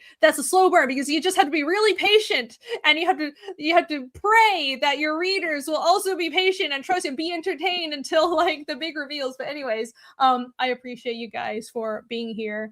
But yeah, it's so great to, it's such a good feeling to have 3 main books coming out soon, so I can actually show people the story, including this free preview on Global Comics that I'm clicking through right now. You can read the first 15 pages of chapter 3 on Global Comics for free, so you should definitely take a look at it. Yeah, and if you do super early, if you do decide to get into it and back it, let us know in the chat, because that would be insanely appreciated. Yeah, definitely. Dun, dun, dun. All the books are like 60-page perfect bound thing, like huge too. So yeah, these are, so yeah, the reason these take me like a year or a year and a half, they're not floppies. I remember there's somebody wondering why there's like, well, book a year is too long. It's really not. This book is 70 pages, so they're good chunky books. And I've mentioned before, I've also been condensing my writing a lot. If you read chapter 1 and chapter 2, you can tell how condensed our story is, and I think I've perfected it in chapter 3. So there's so much story material in chapter 3. There's like 3 or 4 big reveals in the story. So you get a lot of story, a lot of character development, and it'll be impactful, ornate, poignant. It'll be wonderful when you receive this. Which book was 60 pages? Oh, none of them. So chapter 1 was 50. I think not including the extra, because I added 4 extra pages. That was the Ragna little like bonus, just for like TNA basically. But no, chapter 2 and 3 are both 70 pages, and 2.5 was 25. But yeah, I think all the books from now on will average 70 pages. I've thumbnailed most of chapter 4 already, and that'll be 70 pages. These are, oh my gosh. I don't know why I thought I would be able to do the first arc in 3 books. I don't know what the fuck I was thinking.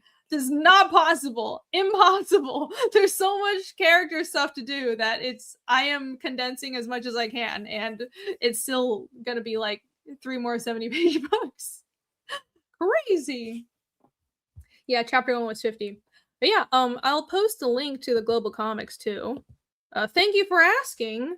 I will because I haven't been able to pull this up in a while. I'm a bad promoter of my own book. They're also asking if you're the writer or the artist. She does everything except for the colors, basically. Yeah. I am the writer and the artist. I basically do everything, but I have an interior colors. I color the covers, but I'm too slow for interiors. So Nick does my interior colors. I do everything else. Fiendish on Global Comics. And I'll post a link here so you can go read it. At your leisure. Down Go Solo is in the chat. Hail. Here's a link, everybody. And appreciate it. Appreciate you if you do check that out. I do it all. Yes. I'm also not a doctor. No, I'm not. No, I'm not. I'm also bad at math, much to my mother's chagrin. Oh well. Thank you for the chagrin. It's chagrin. Do you say chagrin? Chagrin. I don't. Is that how you say it? Chagrin? Chagrin. Okay. Chagrin. I learn English from reading. I'm gonna say things wrong sometimes. Chagrin.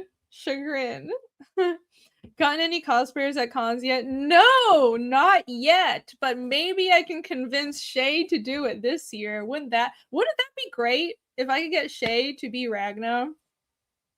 That would be pretty glorious. Awesome. Poor Shay. I hope everything's going okay for her. I know. I think she'll be at Heroes Con though, so that'll be great.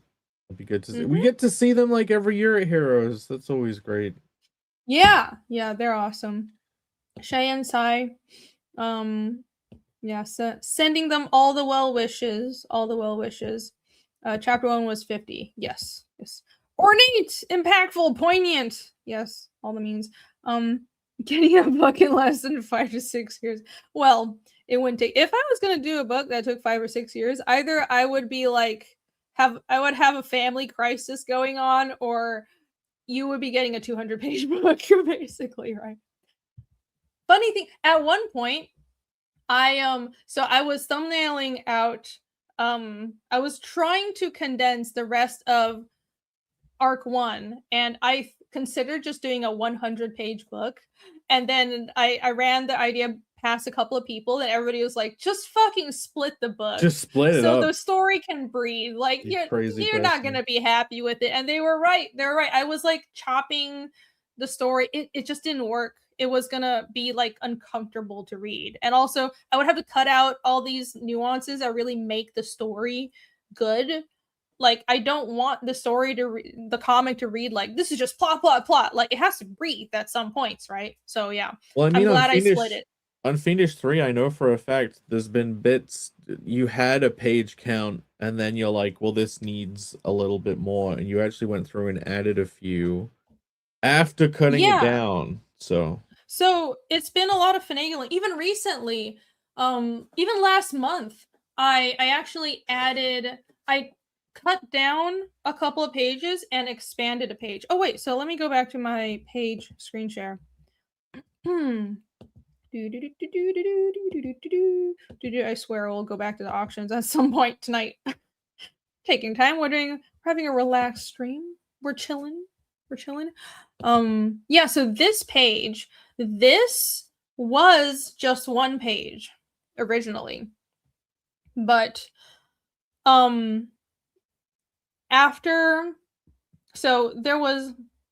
this page was just one page. I had that environment shot as just a really narrow and tall panel, and then the 5 panels on the side were like a little more narrow and just to the side. This was all just one page. But I decided there was a point later on in the story where like I had some of the characters arguing, and then I just realized like this doesn't need to be 2 freaking pages. Like I could do this in I like sometimes when you thumbnail out a page and you let it sit and then you come back and read it with fresh eyes, you kind of feel the story more. And I was feeling like I don't need 2 pages of people. Like, I get it. They're mad at each other. Like, this is not a soap opera. So I only needed 1 page for that. So I cut a page from there, moved things around, and expanded this because when you do add and subtract pages from a comic, you have to do it in duos because everything has to be like you have to keep your page turns and your spreads. So it's important to like keep all your spreads in mind. But I was able to truncate that down so it's more comfortable to read. And I expanded this because this is the page where they set out. This is a page after they leave Thalfren,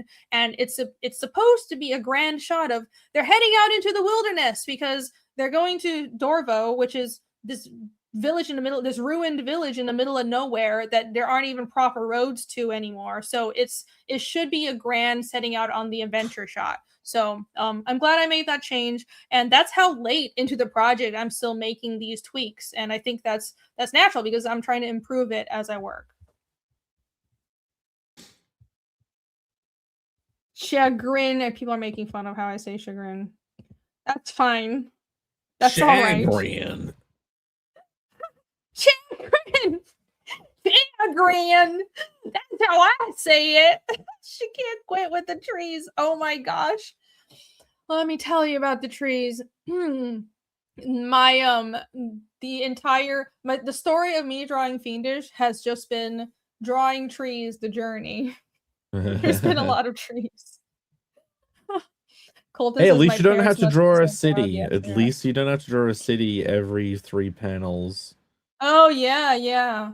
Well, the thing is, I thought the environment work would be easier in Fiendish because it's just trees, but it's really not. I guess I have to grid up less, but there's so much detail. Like it's a lot of active brain work and thought that has to go into making a forest look believable. Like if you actually want to, not just like wing it and bullshit it. Like I actually study how forests look. Like when I go, the couple of times a year I leave the house and step out into nature, I'm like taking pictures of trees and forest floors and stuff. Like anytime I've been in a forested area, I'm actually studying, oh, this is how fallen logs look, and this is how brush looks, and how rocks are placed. So it's a very active process. You can't just like bullshit it. Because like when I do draw the comic, I'm just making it up. Like I'm not copying from anything, right? It has to be stuff I already know. Thank you for the links, Alex. Appreciate it. Yes, thank you for posting all those. Me leaving the house, scandalous. I know. All right. What should we do now? I've covered the Fiendish updates. You've been putting the auctions out there. You got Fiendish update. We've had it pulled up for a while in the background.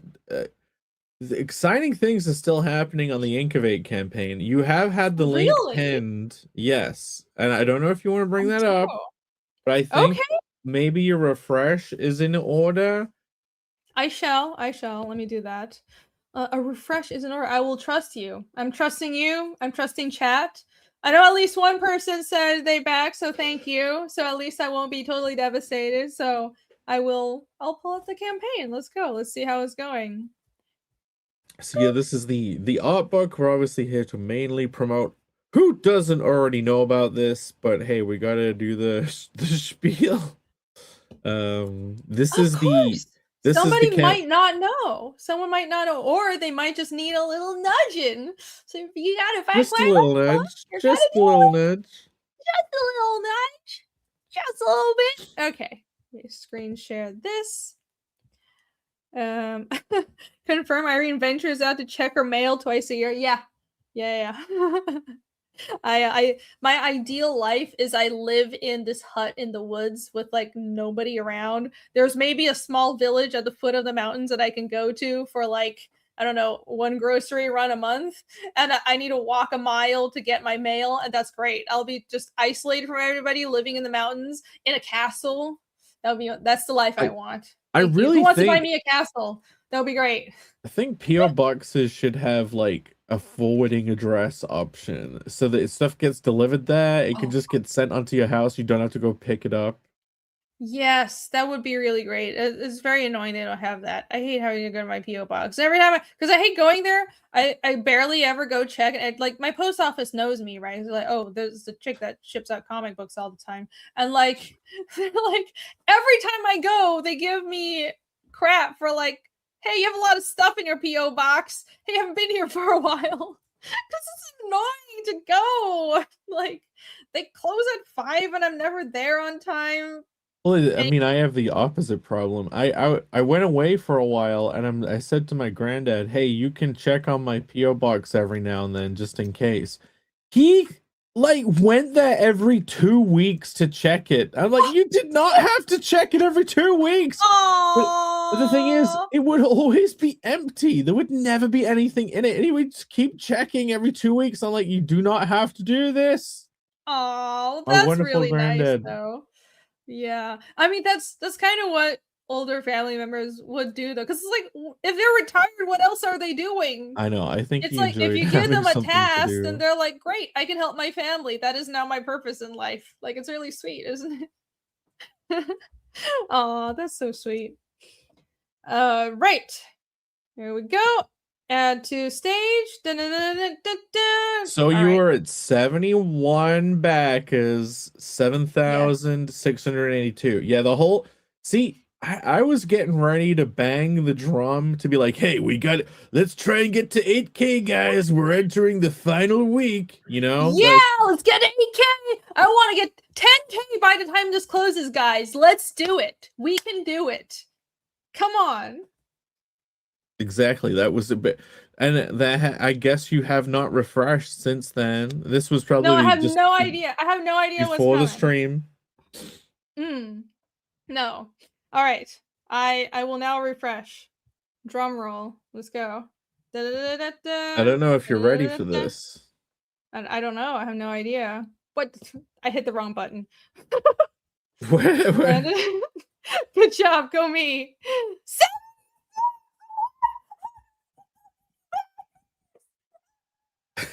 You can't hear anything.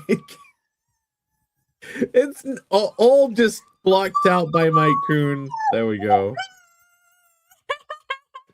Thank you, guys.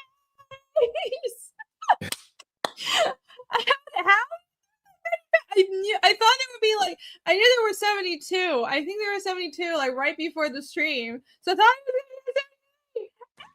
Thank you so much. You must just be hitting it. You must just be hitting a different frequency that it doesn't recognize as like scream. Can you like scream it to the side and it will still pick it up or something? Try not doing it directly into the mic. I don't know. Yeah, it must just be the frequency. It must just be like, okay, no, it's just the frequency. Damn it. Maybe it's the echo cancellation. Well, I mean, I'm sure chat is very glad they didn't have to hear all that loud screaming. If I turn off echo cancellation, does that? No. It's I think it's literally, it's like, that is not speech. So I am filtering that out. Okay. Well, at least now I know to never use this mic for singing because it would not pick up anything. Mic background noise, is that it? But hey, congratulations, 76 back as you smashed right through 8,000. 8,000! Thank you, guys! Thank you so much! Holy shit! There's a total clip volume level? Yes, I'm sure there. Yeah. Yay! Yes! Much appreciated. Oh my gosh. Right. If you are watching and you have not witnessed this campaign and you don't know what we are looking at right now, this is INCURVATE, my art book that is funding right now on Fund My Comic. It will be ending in less than a week. The campaign closes on Thursday. The campaign page says the 15th, which is Friday, but it ends at like 2 a.m. on the 15th, which means it's Thursday night. So you have less than a week to back this right now. And the art book is a compilation of work that I've done over the past 5 years or so. And it's basically everything that I've done outside of my comic Fiendish. And a lot of it is commissions. There are some auction pieces, and just stuff that I draw for fun outside of Fiendish. And I realized that there was a theme to the stuff that I would draw for fun, which is it's a lot of fantasy girls, a lot of sexy demon girls. I love drawing my fantasy women, a lot of curvilicious art, and I just realized I've amassed so much of art around that theme that I can make an art book of it. So here it is, the art book that I've been teasing for quite a while now. There is both a softcover and a hardcover version. As you can see here, the hardcover is bigger. It's like A4 size, so it's like an inch taller than a standard American comic book. And the softcover is comic book size. It's a standard, it's like the same size as Fiendish. It's American comic book size. So you get a softcover or the hardcover, and the covers are just like a color shift. So it's like just same cover art, but slightly different treatment. And here's a little sneak peek of the art on the campaign. It's both color and black and white stuff, but like a lot of the black and white art, it's not totally black and white. It's ink work, but I added like color tints to it. But anyways, a lot of the pieces, if you've been following me on Twitter and my art posts, you might have seen a lot of these pieces before, but I've colored up a lot of them just for this art book. So I wanted to spice things up and make them look extra good. I put a lot of thought into making the art book actually like a coffee table book and something that you can look at for inspiration. And it wasn't just like a compilation of a bunch of sketches, which I've done in the past. I've put together sketchbooks in the past that was just like, here are all the doodles that I've done in my sketchbooks. Just here's my chicken scratch, buy it. But this is an actual art book in the sense that everything in the book is finished art. And even a lot of pieces that were ink work, I added color to it to make it more polished. And I wanted to really feel like there's a flow to it as well. So like it opens with the section of just like fantasy with some fan art. There's some fan art at the beginning, but then there's some fantasy demon girls and such. And then you transition into the sci-fi section. And then there's like the cutesy waifu art that I was doing as like auction add-ons is in the back. So there's different sections to the art book. Everything flows, and there's fan art sprinkled in between. So I want it to be like an actual experience. Even though it's not a comic, there's still an experience to owning this book. So I think you guys are really going to love it. I've spent a lot of effort putting this together. And also, of course, the art is done, except for there's one piece of colors that I'm waiting on from Yaki, but everything else is done. The Devimon and Angel Woman I was just showing you guys, those were the last pieces I needed to color. So those will be handed off to Bancroft. He's already working on the pre-press. We will be going to print right when the campaign closes, and I'm going to have the art book at Heroes Con. That's in June this year. So a little over a month. I should have the books in hand, and you guys should be getting the books at the same time. And I should have both the hardcover and softcover at Heroes Con. But the thing about the campaign is there are items that you can only get on the campaign. I have these stickers that maybe I'll bring them to Heroes, but I'm not sure. So if you want the stickers, and just to make sure that you get them, because I don't know if I'll have them at Heroes, then you should back the campaign and get all these jumbo size stickers. All of these stickers are pieces of art from the actual art book, and I just cut them out and made them into stickers. And there's a few different of them. Some of them are holographic and shiny, so they're really nice. They're all vinyl stickers that I make through Sticker Mule. You can like put them on your car and they'll stay there forever. They're really good. So if you've gotten the stickers I made from Fiendish, they're the same quality. They're really high quality stickers. And there's also a couple of prints. And most importantly, I have the Tittleth bundle, the big bundle on this campaign that has spawned many memes. Many memes have been birthed by this. This is the big perk that has both the hardcover and softcover. It has the print and all the stickers, like all the add-ons on the campaign, but also 2 exclusive items. You get a sticker sheet of those little, the little eyes I was showing. These are in the sticker sheet.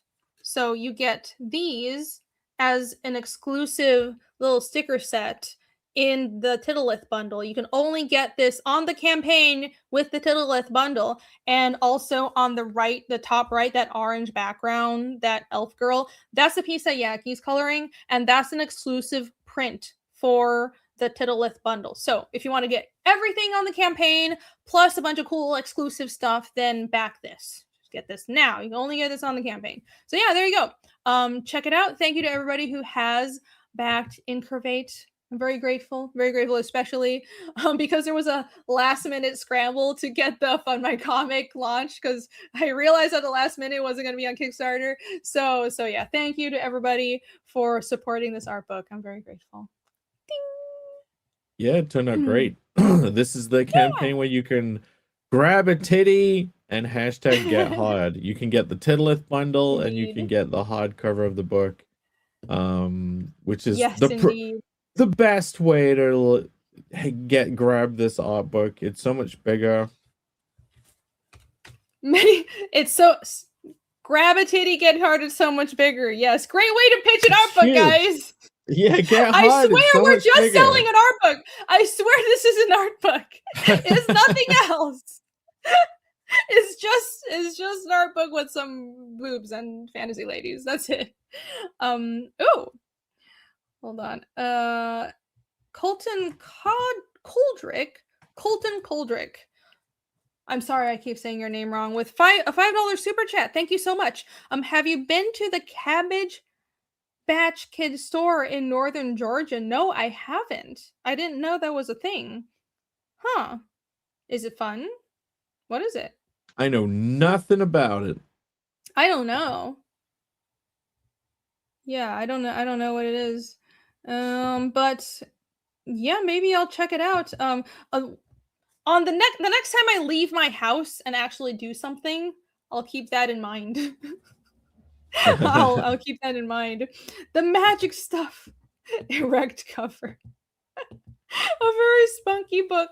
All the spunk memes that were birthed from me not knowing what spunk was slang for. I'm so glad. That's what the white dot spots are that are all over the art, floating through the air. Oh yeah, no. People have noticed now that I've zoomed in on my coloring and my art so much. I don't think I can zoom in on these. Let me see. Maybe I can. But so I do this thing. Can I zoom in more? No, I can't. Anyways, well, I should show the art anyways because it looks good. Right. So I do this thing where I add very light spatters on an overlay layer on my coloring, especially on skin, and I just love how it looks. Like, this is a little coloring trick for anybody who's coloring skin or just like anything. So like I like adding this like snowy particles on my art just because it makes things look epic and cool. It's but not also even on this piece. It's hardly on this piece too. Like hardly. You can't see it. You can't see it. You need to zoom in. The spackle. This might be an older version where you can't see it, but there is spackle on the boobs. But yeah, you'll see it on the actual cover print. But it on skin, especially anywhere that you want to be like specular and shiny, just add a very light overlay layer of spatter brush and then kind of like erase the edges. It makes it look like skin texture really easily because we have pores and it makes it look a little glistening. So yeah, I've been doing a lot of that because I'm like, ooh, sexy ladies, they should be shiny and stuff. So yeah, people have noticed my tricks. Ooh, my little tricks. Tit glitter does look like. Is that the name for it? Oh my gosh. Yeah, it's a real thing. I guess it's a real thing. Well, it's a thing in makeup.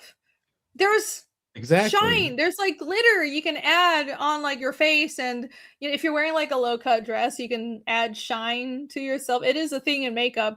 Honestly, knowing how to do makeup helps me color and paint people a lot better. I'm not even joking. It actually helps because you have to learn all about colors and like skin tones and stuff.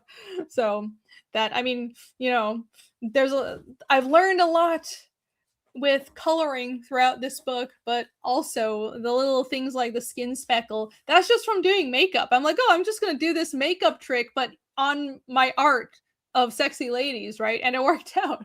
So perfect. Yay! Vaughn is in chat. Hello, Hale. Thanks for joining. He was just on Bancroft earlier.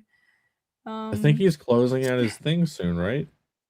Oh yeah, he was on Good Bancroft talking about Phenomenova, so I think that's closing out. So everyone go check that out. I think it is doing pretty well. I think they're at 10K or something. Yeah, that's great. I Well think done. It has like 300, either 200 or 300 backers, which is great. You want a lot of readers, so very good. Yeah, that's a good number. Well done. Check out Phenomenova, everybody. Closing soon. Past your bedtime. What time is it? What time even is it right now? I don't know. That's not that late. It's only to be like honest, 12:40. It's nearly 6 in the morning in England, and I am dead. Well, I understand if you need to go back to sleep. No, I appreciate you joining. I am here. Were you planning on putting up even more auctions tonight? Yes, I'm gonna do that right now. And one more. This is probably the ultimate auction. The ultimate. Yes. All right. Let's do it right now before Jake keels over and dies. So, all right, I'm gonna pull up the auction that we've all been waiting for. It would be funny if I just waited so long, I ran my mouth for so long, everybody's gone to sleep. They're like, oh, nobody bids on the Devimon piece. But all right, I'll put it up now regardless. All right. Where is my eBay tab? Cool. Let me double check and make sure I didn't make any mistakes like my first Kickstarter where I set everything to be only a week.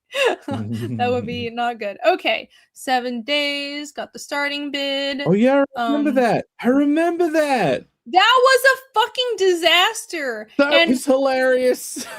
Honestly, knowing how strict Kickstarter trust and safety is now, I'm extra grateful that they let me change. So, like, guys, if you didn't know the story, when I launched the Fiendish 3 Kickstarter, because it was the first time I ever used Kickstarter, I triple checked everything except the duration of the campaign. Like, it's like you get lost in the weeds, you don't see the big picture kind of situation. And I launched it, and then I realized, oh my god, it's only live for 7 days. Fuck my life. So I wrote like 5 emails to Kickstarter Trust. Please, like, let me extend for them to let me extend the campaign because I can't do it after you launch it. Like, it's just set. And I'm like, please, oh please, this is my first campaign. I'm so sorry. And they're like, okay, we'll make an exception for you. And I was like, oh, they're really nice, but actually they're really strict. And I appreciate that they were that nice to me just once. I don't think I can get away with it ever again.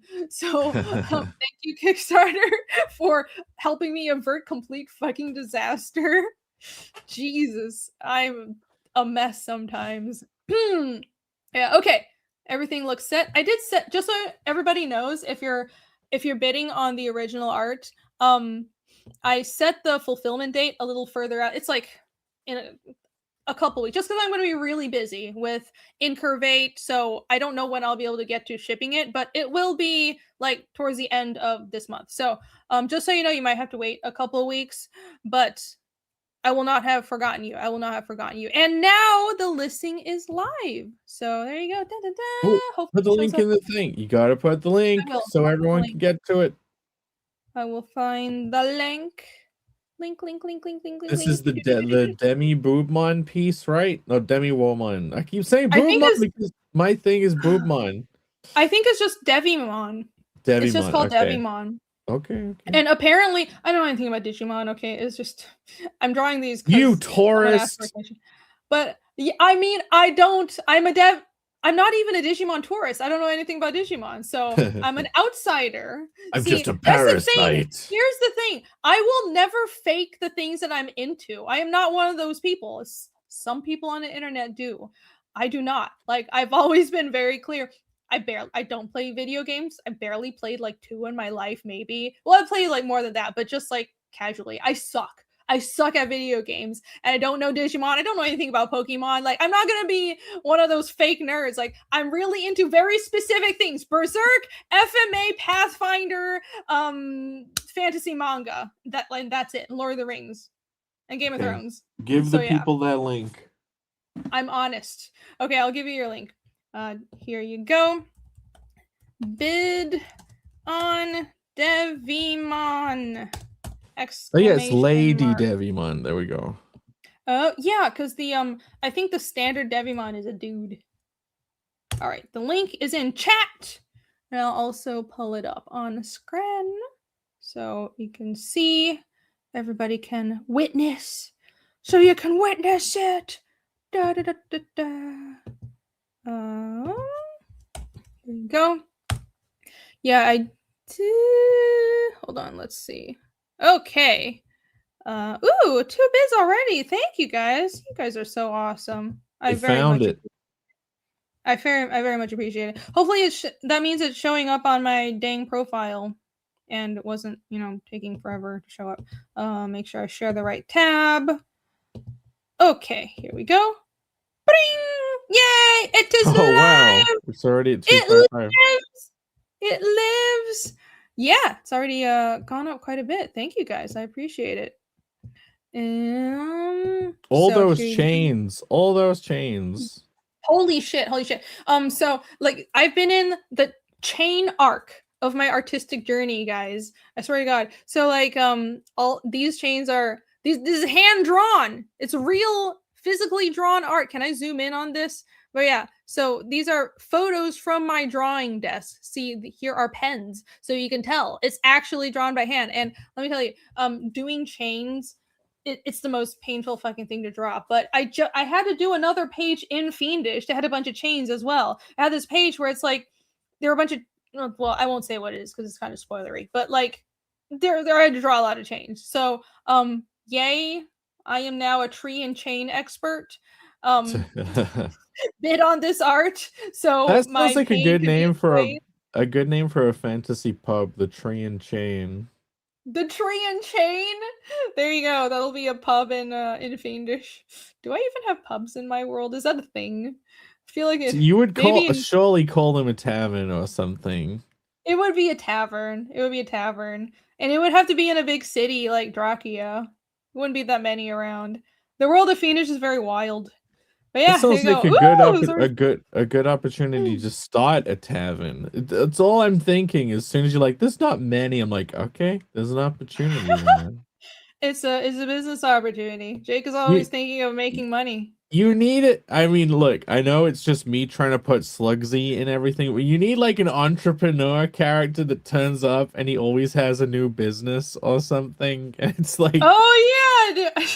Wait, can you imagine if I had a character like that, but they just popped up in the middle of the woods and it's like, why are you here? Yeah, with a pop-up shop. We're in the middle of the wilderness. Yeah. Like, this is just do.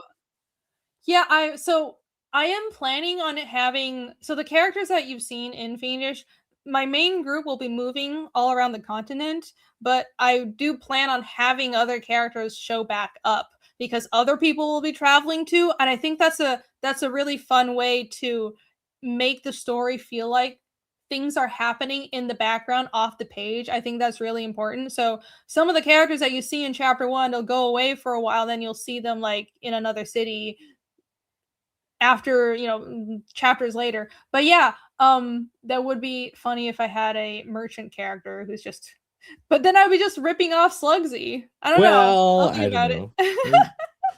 People are saying it's past 300 already. It's not changing on your screen. You'd have to probably refresh to make that happen. Oh no, I have to actually. Oh my gosh! Look at that. Thank you guys. Holy shit! I appreciate it. Thank you so much. It's a big piece too. It is a It big is. piece.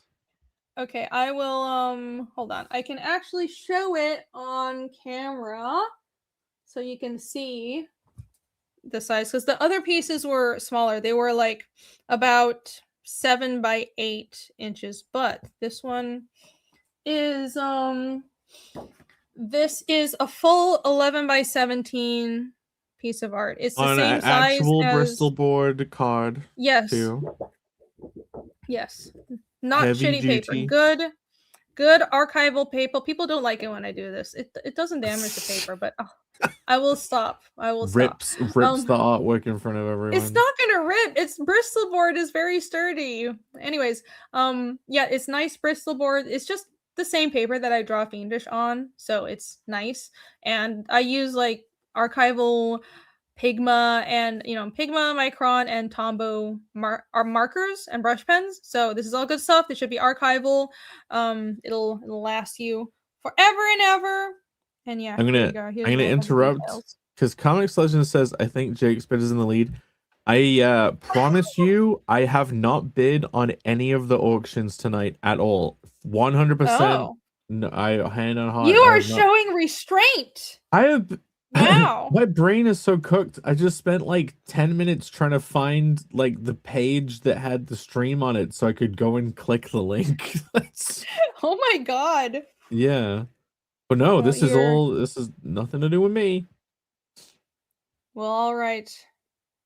But no, Thank you for your honesty. It's beautiful. It's beautiful. I love how this one is colored too. So it's like to me, those two pieces are like the key pieces of the book. It's like those two and the Lara Croft piece.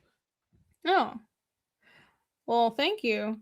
Yeah, that's Just funny because those are the those are, I know, just like the fan art. Fuck everything else. But well, like that's probably good though. That means hopefully my work and my coloring has improved because those were some of the last finished pieces in the book. There you go. These are this and the Angel Woman are also right at the beginning. So I think that's appropriate. I thought it would be really cool to have them just like a diptych facing each other right on like the second or third page. So I think you guys would like that. Ooh, Down Goes Solo sent a super chat. Hold on. Whoa! Oh, careful. Ruining my art live on Slim stream. says, sadly, they've been outbid for now. I think Epic Gnosis said he had a big bid somewhere. I might have a high bid somewhere. So yeah, people are vying for this. Ooh, well, thank you all. I appreciate it. I didn't even have like a small add-on because I only had I had the smaller add-on pieces. I don't know, maybe I'll do the sketch page or the little doodle page. I'm not sure. But I feel like I should be doing little add-ons. I just don't really have anything lying around. Shockingly. Okay. Down Goes Solo for $5. Thank you for the super chat. Travis says, message you both PDF copies of my book out of pure kindness. Thank you. I did see that. Not at all fishing for feedback. Cool, awesome. No, I will once I'm done with this stream, I get some sleep. No, I love to read it, and I can give you some feedback. Thank you so much for sending that along. And yes, everyone check out Wrecked by Travis. I did a cover for it. So it's if you go on my website, it's like the spear. Actually, I'll just pull it up. But yeah, I did a cover for it. So you should go get that cover and back the book. It's another fantasy series. It's bloody, it's gory. It's about this spear woman who has a tragic backstory. You know, I'm all about that. So go check it out. And I know he said he's going to print really soon. So the books are going to be printed and fulfilled super soon. So if you back it, you'll get it in short order. So yeah, check out Wrecked. I think it should be, it's on Indiegogo. And thank you for the super chat. Ooh, my arm's getting sore. Okay, I'll let it down for now. Let's just see. Glorious. Whoever gets that's gonna be very lucky indeed.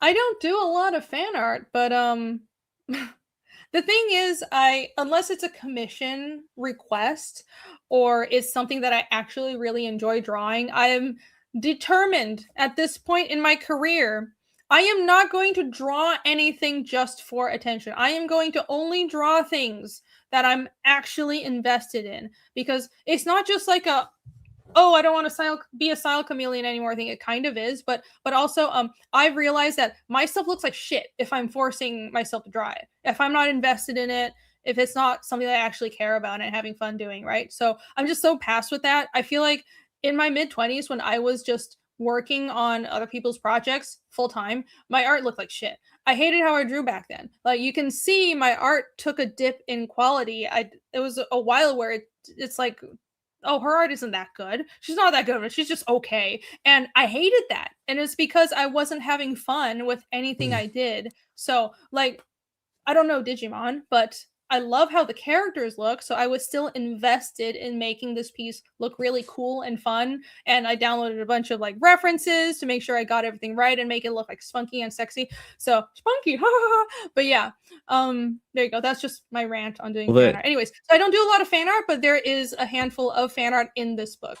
There you go. That was my point. Yeah, Snacky says there goes his squirrel girl. I think I starred your comment earlier about wanting a squirrel girl thing. Like, you don't know, since Marvel Rivals, Squirrel Girl made a bit of a comeback because they made just like a thick version that wasn't just derpy, badly drawn like Bucktooth. Like, there's potential for an actual good Squirrel Girl piece now.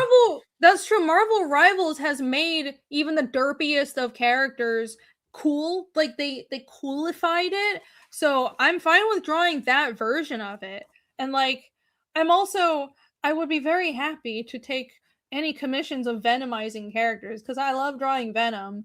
And this one time someone asked me, well, I did do Venomized Gwenpool, but someone actually commissioned me for a sketch cover of Venomized Gwenpool, and I did like a sexy Venomized Gwenpool, and I was like, oh, I'm so happy I can draw something that's like I'm invested in. That was fun. But yeah, no, I'll draw a Marvel Rivals version of her. That's okay. Or just a sexy version. I'll do that too. I like I as much as I do draw cutesy stuff, it's like hard to explain. I don't want that to be my main thing, you know?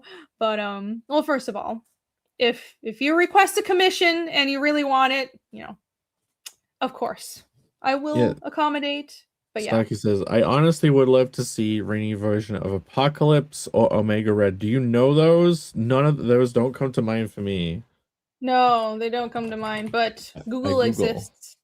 See, if it's a cool design, I will do it.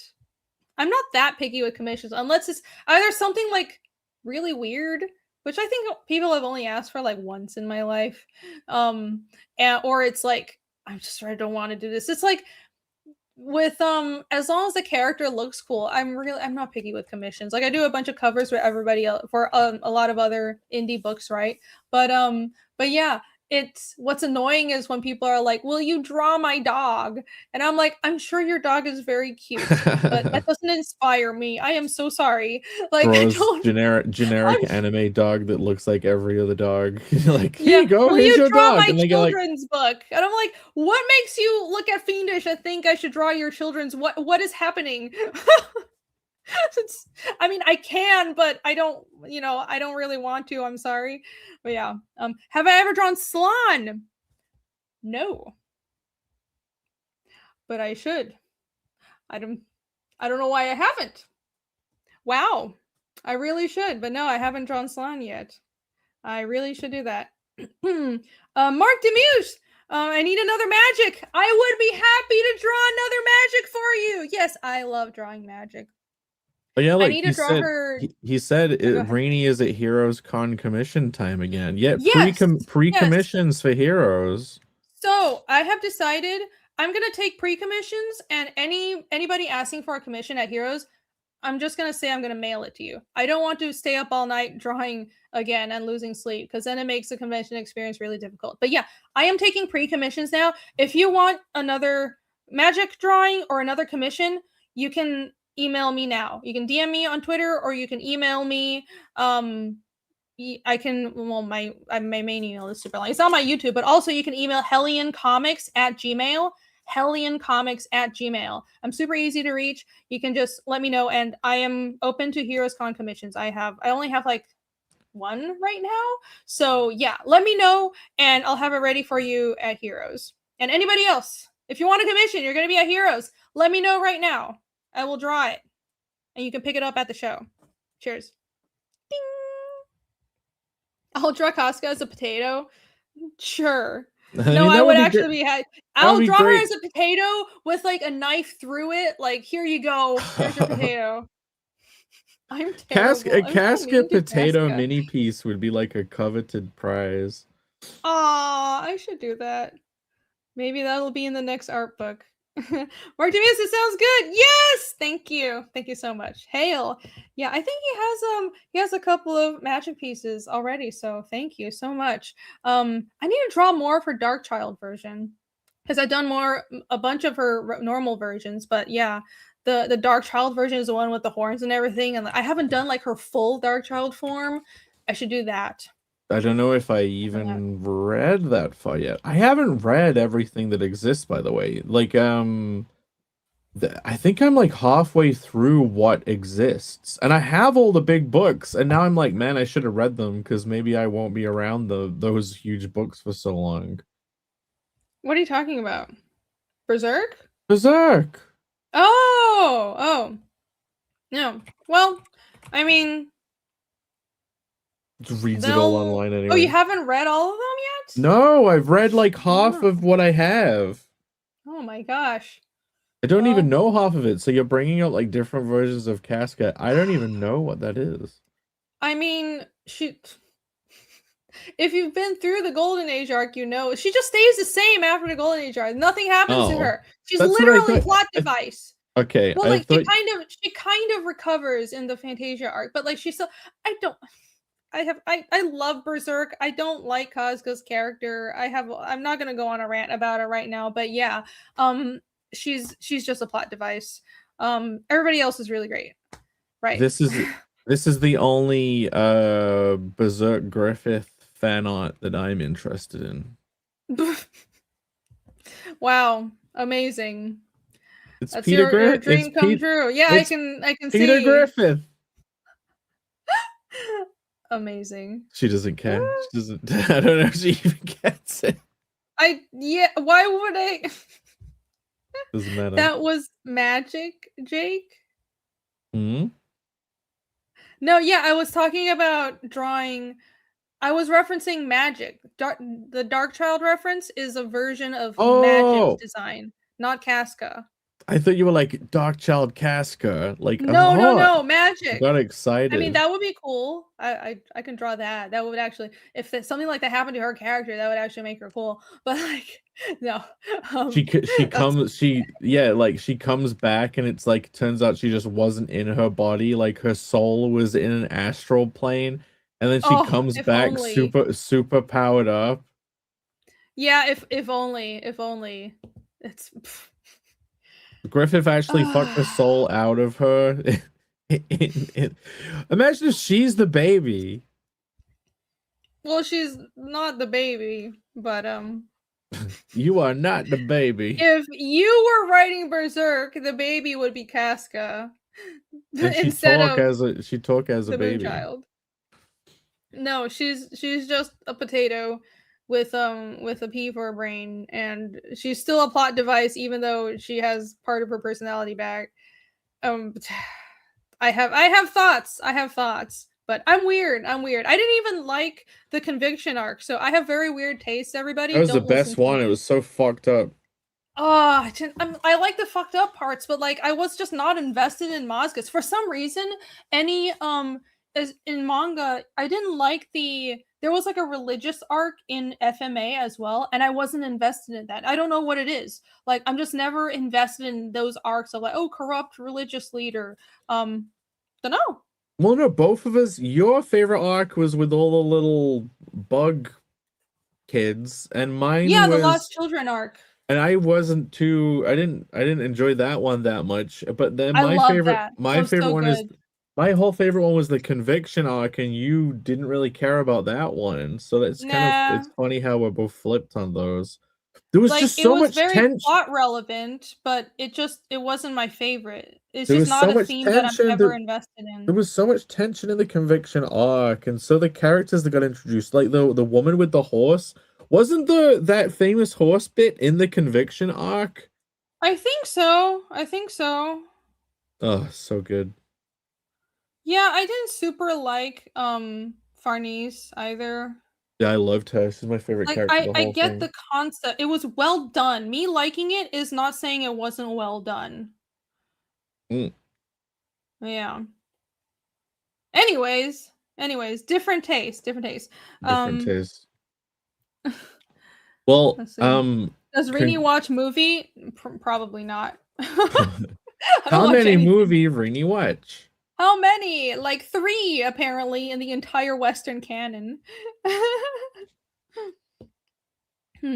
Maybe a femto version of Casca after she did nothing wrong. I'm very confused by this comment, but I would be happy to draw a femto Casca. That would actually be pretty epic. I would love to do that. That would look so great. Yes. Would it be like the armor that she put on after she killed Femto and took the armor, or is this alternate reality? You gotta ask Downgo Yeah, Solo, or is this the alternate reality one where she is Femto?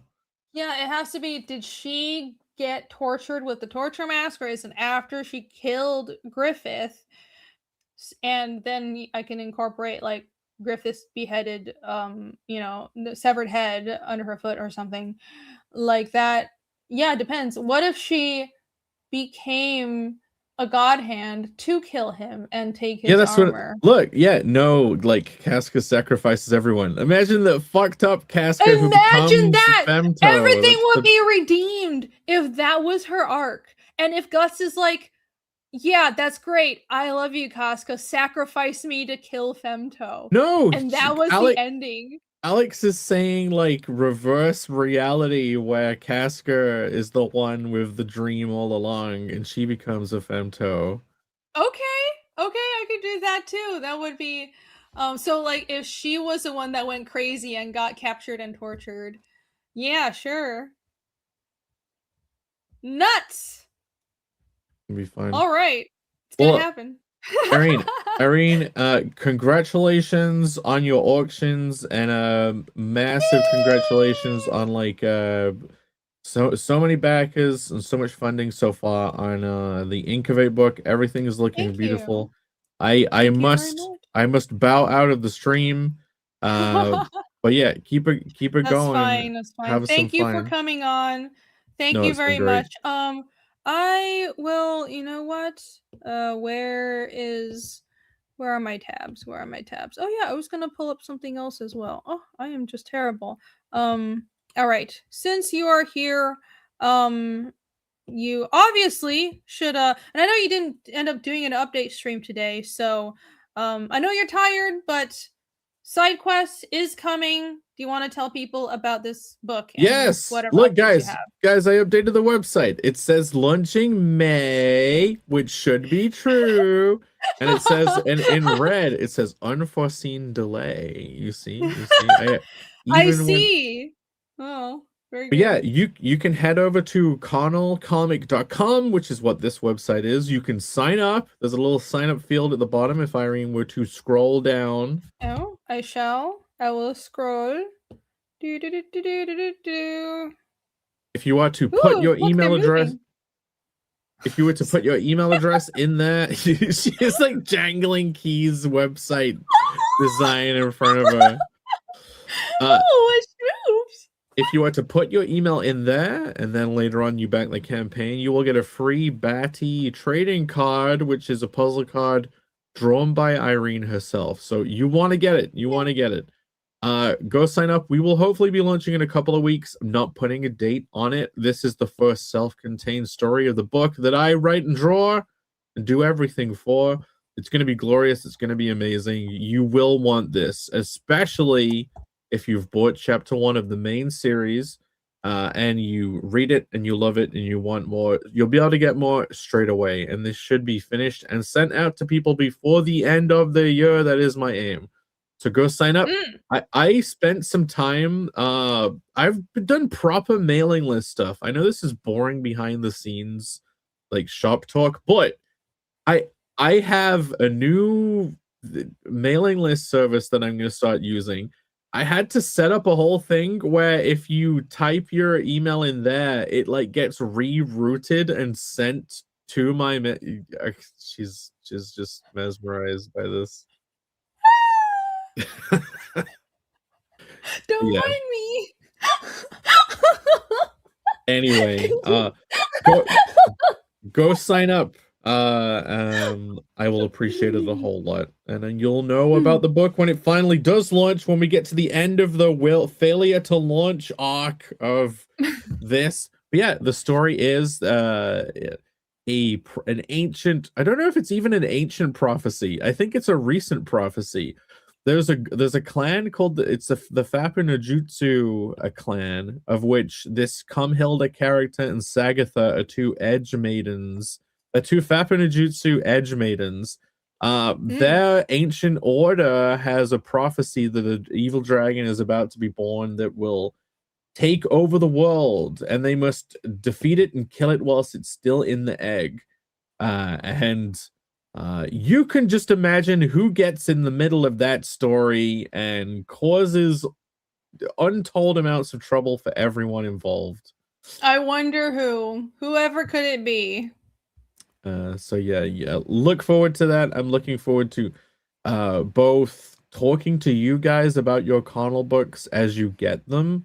I'm looking forward to that so much, but also getting excited for this book to be released on crowdfunding in a couple of weeks, but then in your hands hopefully by the end of the year. So thank you Irene for pulling it up. Thank you for having me on. Thank you for entertaining my sleepy antics during the stream, and thank you for being here, even though you are dead tired, but I appreciate it. Everyone sign up for Cardinal. Great work on the auctions. I love the progress in the art book is amazing. And yeah, good progress on the INCURVATE campaign. Anyone who's backed, you are the best. Anyone who has grabbed a titty and hashtag got hard on that campaign, you rule. Yes. So yeah. All right. Thank you and good night. Good night. Well, love you all. Bye-bye. We'll return on Panel Breakers next week. All right. Yes. Bye. All right. Well, here you go. Sign up for Cardinal. Coming soon. Hopefully in 2 weeks' time. We'll see. It'll be on my channel regardless. We'll see how things go. So I think Panel Breakers is just going to be on my channel for like 2 weeks in a row. So INCURVATE will be closing next Thursday. And then after that, if everything goes well, it'll be the Bad Dragon launch. We shall see. Follow us for updates. Or just make sure you're subscribed because it'll be on my channel. But yeah. Things be crazy. I will pull up. Let me go back to let's see. Go back to the eBay auction and I'll catch up with chat. Shall I? Let's see. I don't know if this is current. Sometimes eBay is janky, but I'll just ignore that for now.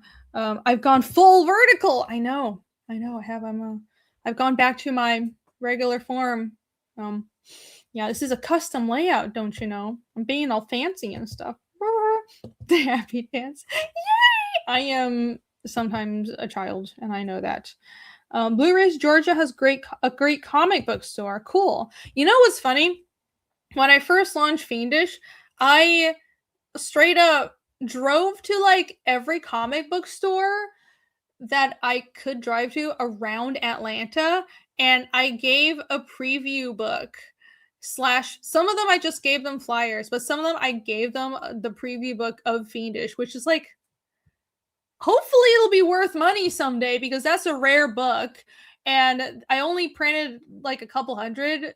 I debuted at New York Comic Con in 2019, and I had it as on the campaign of Fiendish 1. But yeah, it's a rare book because it was of the preview, and Isko looks different because at first I designed him different and I went back and changed the art. But yeah, I drove to every comic shop that I could within like an hour radius, and I was like, do you want to carry my book? And some of them were like, yeah, sure, when it's out, let us know. But then some of them were like, nah. And what's funny is I even walked into like a Barnes and Noble or just like a regular bookstore, and they were all like, no, get an ISBN, like talk to a real publisher. I was like, oh, okay, this is very much not like a friendly mom and pop local business. Okay, I get it. But like, it's just funny looking back on that. Yeah, and it ended up, I'm so bad. I've asked a few comic shops for, what'd you call it? Consignment. And I need to get back to them for consignment. Because I just end up forgetting about it because I just work on the book. But yeah, no, I need to start getting some books into comic shops and shipping them. I need to get RJ to ship them books and catch up with them. But anyways, so I don't think I've been to the one in Blue Ridge. That was my point. That's what I was trying to get at. I don't think I've been to the one in Blue Ridge. Yeah, I'm in South Atlanta.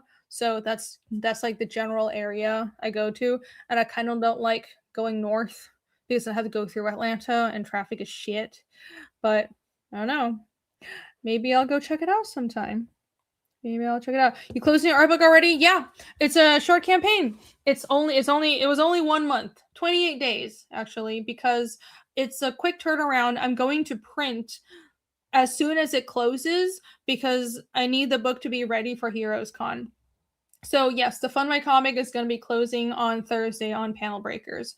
And I should be running a Kickstarter of the art book after the Fund My Comic closes, but that'll have to launch after Fiendish 3 fulfills. So it'll be later this year. So after Fiendish 3 fulfills, I'll launch a Kickstarter, but it'll be the same stuff. It'll be the same exact campaign, but just on Kickstarter for anybody who wants to back on there. And like, the point of Kickstarter is that there's organic audience growth, and you can actually find new people that people will go on Kickstarter just to shop for stuff that they want to back and projects that they want to support, right? They'll shop for comics or tech stuff or just whatever, and it's actually a good way to find new customers.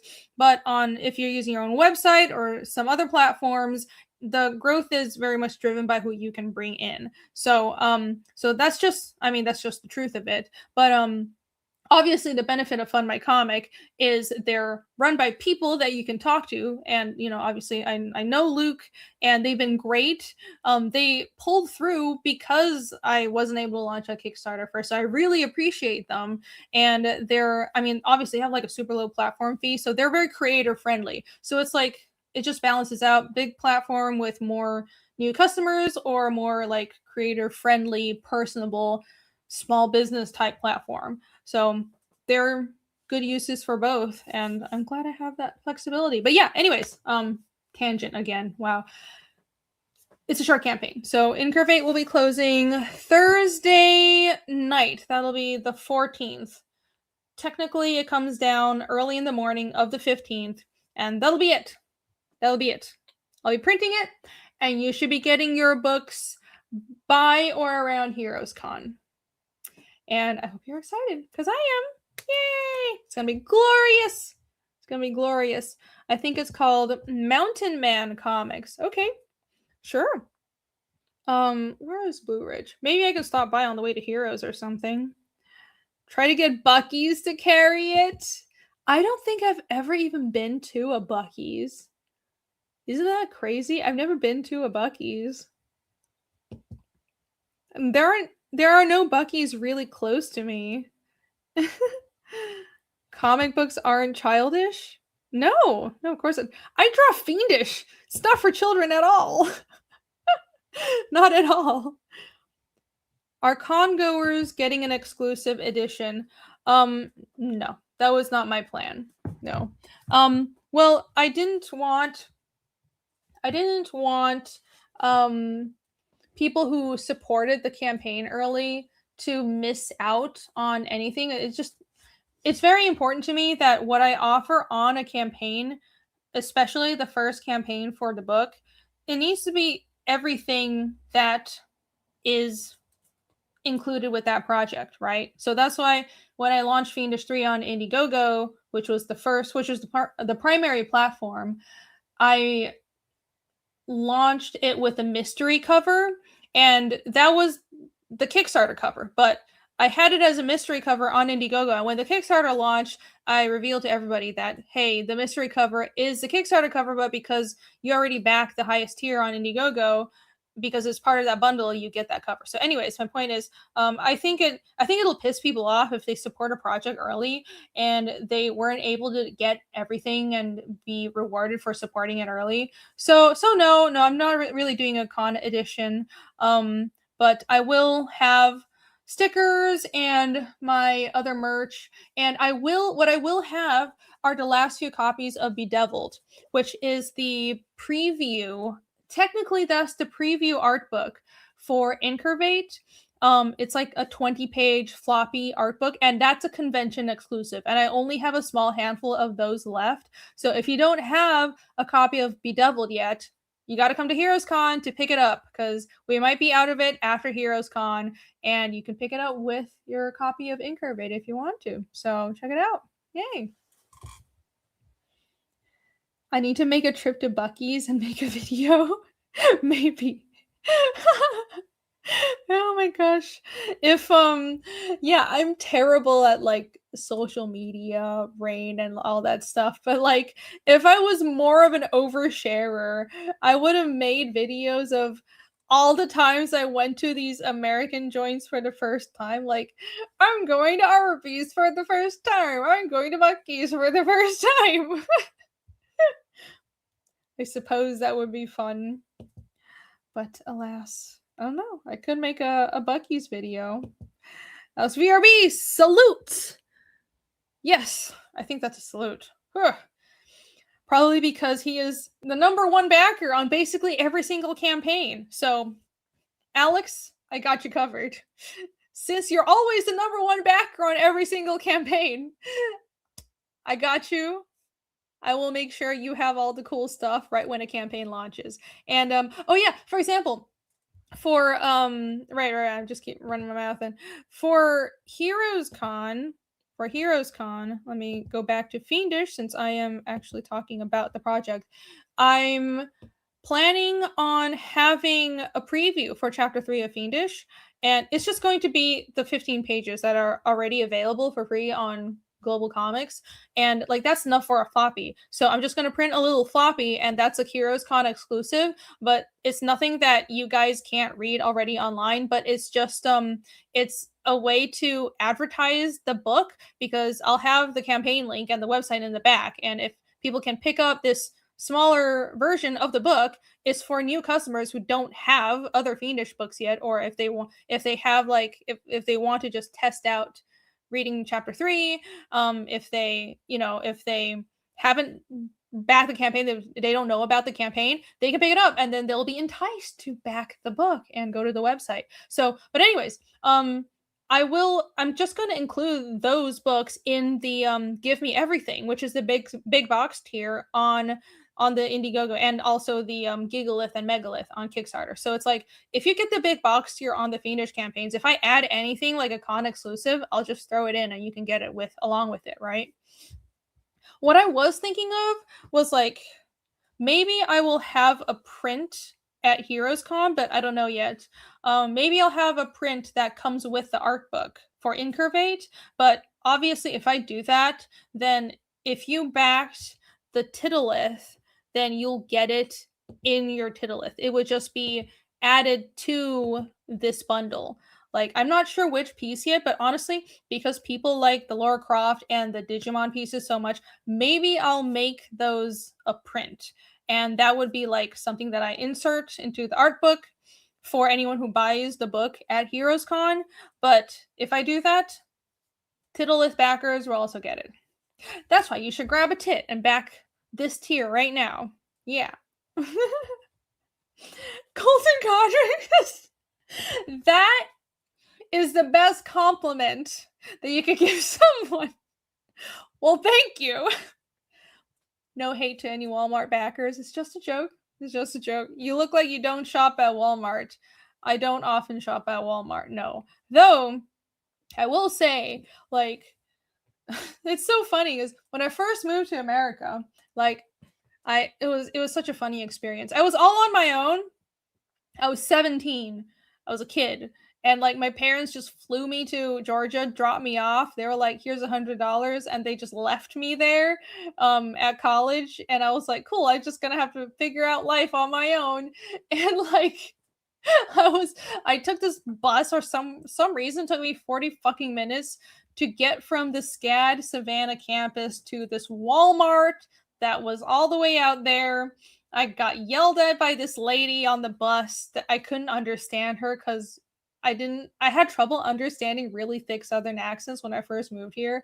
Like, I spoke perfect English, but I couldn't understand really thick accents. So it was so funny looking back. And then like that Walmart experience, it was like the most ghetto thing on the planet. I was like, oh my god, this is because I'm used to New York, and that's where my dad's from. But like, anyways, it was so freaking ghetto. But the Walmart that's near my house in Atlanta is actually not that bad.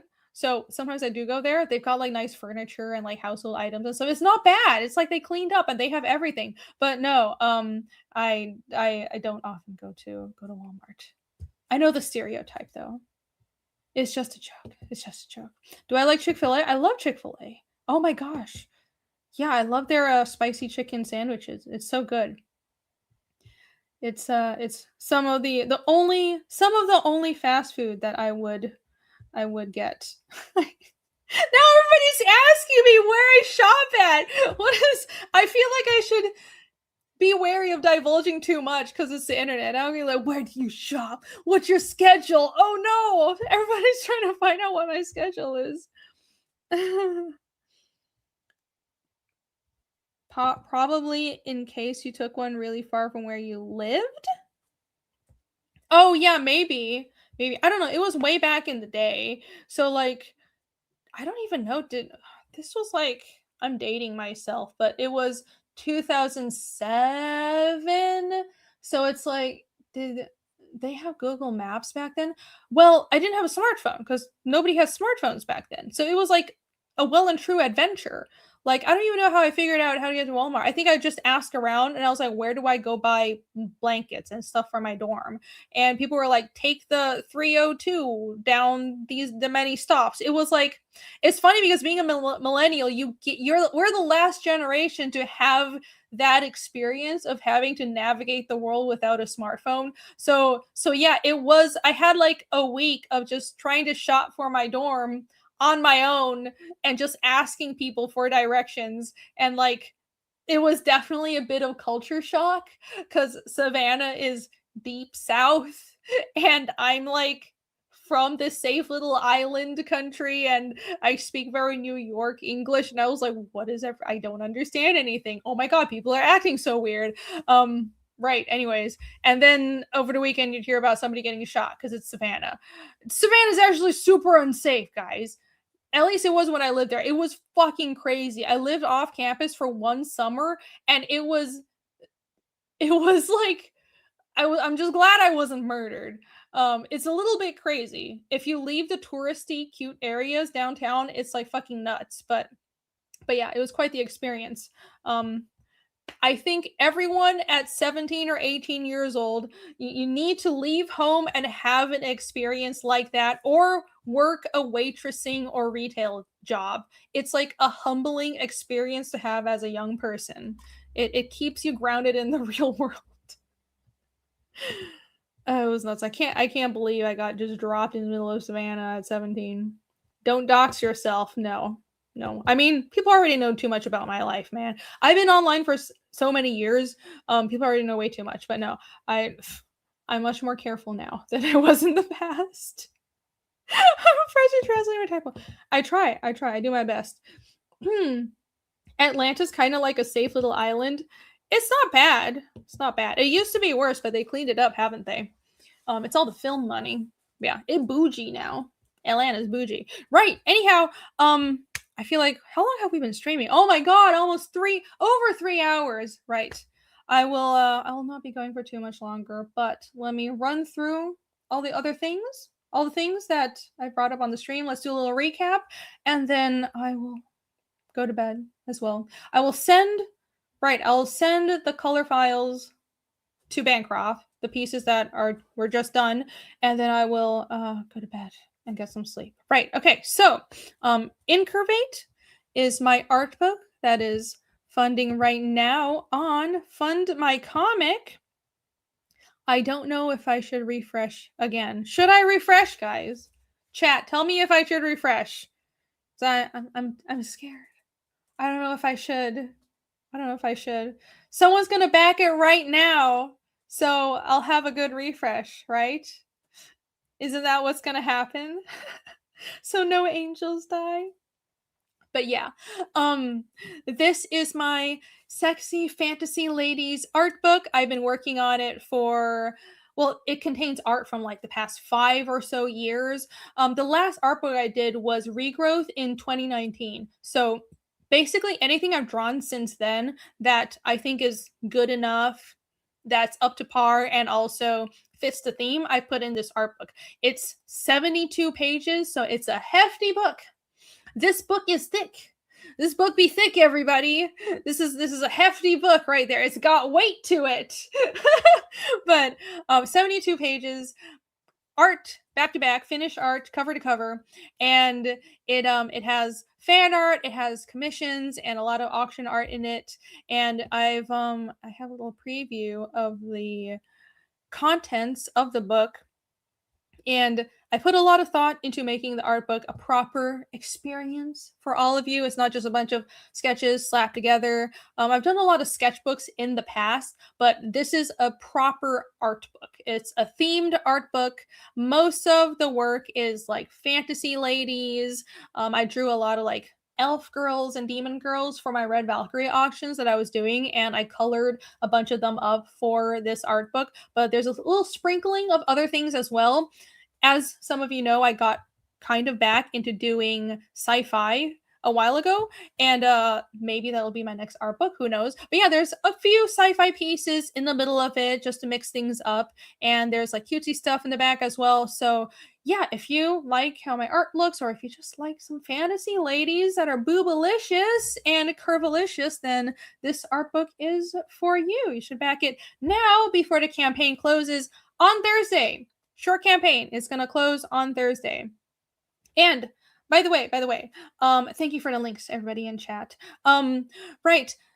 I wanted to mention, I didn't mention the stream yet. Remember that you can get the book with a signed bookplate. So I won't be able to make it out to Critical Blast because RJ from Critical Blast will be fulfilling this campaign like he did for my past couple of crowdfunding campaigns. He's great. He'll do a great job.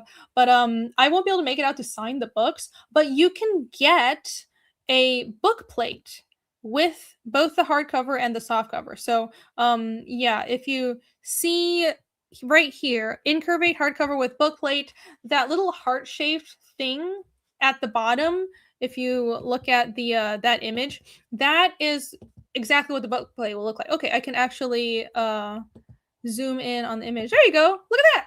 Hey! So the way that I keep forgetting to I don't have like the image to actually pull up, but what that is, it's a sticker. It's like a label, but it's paper that you can write on. So it's a printed label with like the tentacle patterns. It's a heart-shaped label, and I'll sign it with like gold Sharpie. And on the inner cover, I designed it so there's a spot where there's like a heart-shaped print on the inner cover. There's some art on the inner cover, and there's a heart-shaped print in the middle of it, and like the credits underneath. But like it fits that label exactly, so you'll know where to put it, and you get the signed bookplate. I'll print those, sign them at home, and I'll send those to RJ. And if you back the art book with the bookplate, RJ will include one of the signed booklets with your book, so you get to paste it on the inner cover, and then you have a signed book that way. So I thought that was hopefully a creative way to get around the whole problem of me not be able to make it out to sign the books this time. So there you go. And also, by the way, Fiendish 3 has the same thing. I have book plates for Fiendish 3. They're going to be like hexagon shaped because that's the theme for Fiendish. But it's the same thing. So you can get a signed book that way without me having to make a trip that I'm probably going to be too busy to make. So yeah, there you go. Hey, Genuine Comics pops in right at the end, but I appreciate you being here. Hail. Thank you for that link. Help send the book over 9K. Yes, refresh at the end. I'll refresh at the end. I'll hold off on refreshing. I'll wait. Over 3 hours, a proper Rini stream. Yes. Oh my god, I remember during COVID, I did so many long streams. I don't know how I did it. Like, I don't know how I was streaming as much as I did during COVID. That was fucking insane. I would do 7-hour streams, and there was a brief period, like a month, where I was streaming like 4 or 5 times a week. Like, it was fucking nuts. But I was also just sitting at home with nothing else to do, right? But draw my comic. And so, like, I don't know. COVID was like a fever dream for the whole world, wasn't it? It was like we were living in a different reality. Oh my god. And then we woke up from the fever dream. But even 3 hours feels like a long time for me now. I was like, I want to go draw. Go back to real life. But I'm also glad to be here with you guys. I'm glad to be streaming more again. I'm sure my channel is also happy about that. New York English is much more vulgar. Yes. Yeah, I know I don't have like a New York accent, but like that's where my family's from. So yeah, they're very definitively not Southern, and I had a hell of a time understanding both like Ebonic Southern accents and redneck accents. I still have trouble understanding some redneck and like some Southern drawls. That's a more politically correct term. Like, not very politically correct. Oh no, sorry. But like some really thick Southern drawls. I hired a contractor for my house once, and they're some of the best. I went through so many shit contractors for my house, like people like running off with money, doing a shit job, bullshitting me. But I finally found this one contractor that was really good. But like, I had so much trouble understanding him because he would like, it's one of those accents where all the words blur together, and it was so difficult. I felt so bad because he was really nice, but sometimes I wouldn't know what he was saying. I was just like, oh yeah, okay, I had to pretend I knew what he was saying. But I still struggle with it to this day. But much less. Right. Adventures in moving to America. Half refresh. I don't know what that is. What's a half refresh? Refresh at the end. Yeah, I'll save it for the closing. I shall. The book is thick. Save the Angie Womon and back in INCURVATE. Yes, that's right. No Angie Womons will die today. Hopefully. Help me avoid killing any Angie Womons. It was a crazy time. Oh my god, my life didn't really change much. Yeah, the thing was, I was actually really happy. Especially at the beginning. You know, not that everything was happening and we had the lockdowns, but like I was like glad to just be able to sit at home and draw all day. Everyone else was like, oh my god, I'm getting cabin fever, oh no, my social life. And I was like, oh, this is great, nobody expects me to be anywhere, this is awesome. But then it's like, because I didn't have to be anywhere, if you watch my streams from like 3 years ago, I clearly put on weight. And it's just because I didn't have to be anywhere, so I kept ordering takeout, and it was actually really bad for my health. It's good to have a normal life and a normal schedule and get out of the house. So I was having the time of my life, but like I was clearly being very unhealthy and just sitting at home and ordering takeout all the time. I'm doing better. Much better now. The COVID dimensional shift. Dude, it does feel like that. It does feel like freaking 3 years just disappeared. It was so weird. Yeah, that the whole period of the lockdowns just flew by, and to me it feels like, oh, it's just like half a year, but no, it was like 2 or 3 years of of time. And to me it's like, how did it's like half of the time since I turned 30 is just gone. Where did that time go? But it was just a lockdown. I thought it was just me getting old, but the lockdowns really put a time warp on everything. It was so weird. What culture shock? Um culture the culture shock of moving to a country that I've been a citizen of since birth but had never permanently lived in. That culture shock. I have a weird background. So what's my opinion on Arby's? I feel like people are gonna be mad at me if I say my opinion on Arby's. Arby's is okay. I'm not a big meat eater, so I like my Chick-fil-A. I like fish. I like poke and like sushi. Arby's is okay. There's a lot of like really anything that's a ton of meat and a lot of oil, anything that's southern food. I know Arby's isn't southern food, but like they're known for beef sandwiches, right? It's not really my thing. I'm sorry. Maybe I just didn't have a good one. maybe I just didn't have a good one. It's overpriced, says Slim Crow. Well, there you go. At least I'm not offending absolutely everybody. But yeah, no, I think I've only been to Arby's like once in my life, and I'm like, okay, that's okay. At least I can say I've gone. But no, my takeout of choice. Well, my takeout of choice is like, oh my god, there's a place in my town that delivers sushi. It's so expensive, but I love it so much. But yeah, I like going to Chick-fil-A. Seed oil, someone called it Diaz Bros. Yeah, all the seed oils that'll calcify your third eye. Oh no. Nobody had a good one at Arby's. Well, there you go. Oh, I'm glad people are agreeing with me. Cool, so I don't have a shit opinion. Only this time though. I usually have shit opinions. Right, anyhow, let's check back on the auctions, shall we? Where are... Oh no, not that tab. Let me go back to eBay. I just closed it. Good job. Okay. Let me switch back to this campaign.